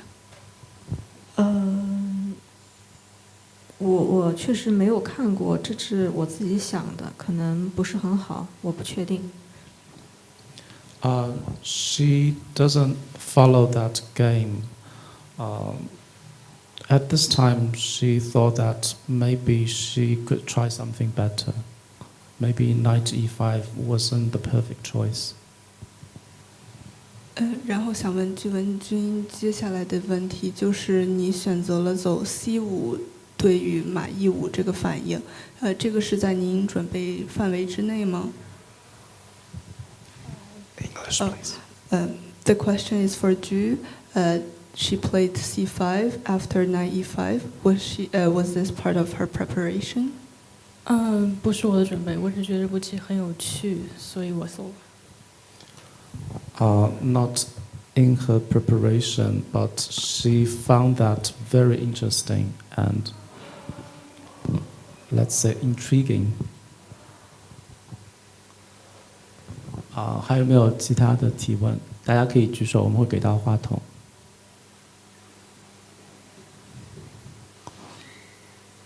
那我在这里有一个问题想问一下两位棋后啊，那比赛非常的疲劳啊，有没有最喜欢的食物？ I have one question for these two ladies. Is there any favorite food during this match to help them to recover? 来，具文君。我更多的是吃主食吧，然后面条挺好的。She likes noodle a lot. 来，谭总。我们都在吃那个兴奋剂餐，我们没有太多的选择。当然说老实话，确实上海的菜不是很符合我的口味，但是这也是没有办法的事情。She follows the protocol of anti-doping regulations a lot, so that's why she doesn't have any kind of taste very much. Anyway, the Shanghai cuisine was not her style. 还有没有其他的问题？那如果没有的话，我们的新闻会就要到这里结束了。Before we conclude this press interview, we will thank all the media friends, all the fans all over the world, and the FIDE news team. So please make sure to follow us and subscribe. Thank you very much. 感谢大家。那今天的发布会就到这里结束了。那明天我们还有3点钟的比赛，大家可以继续关注。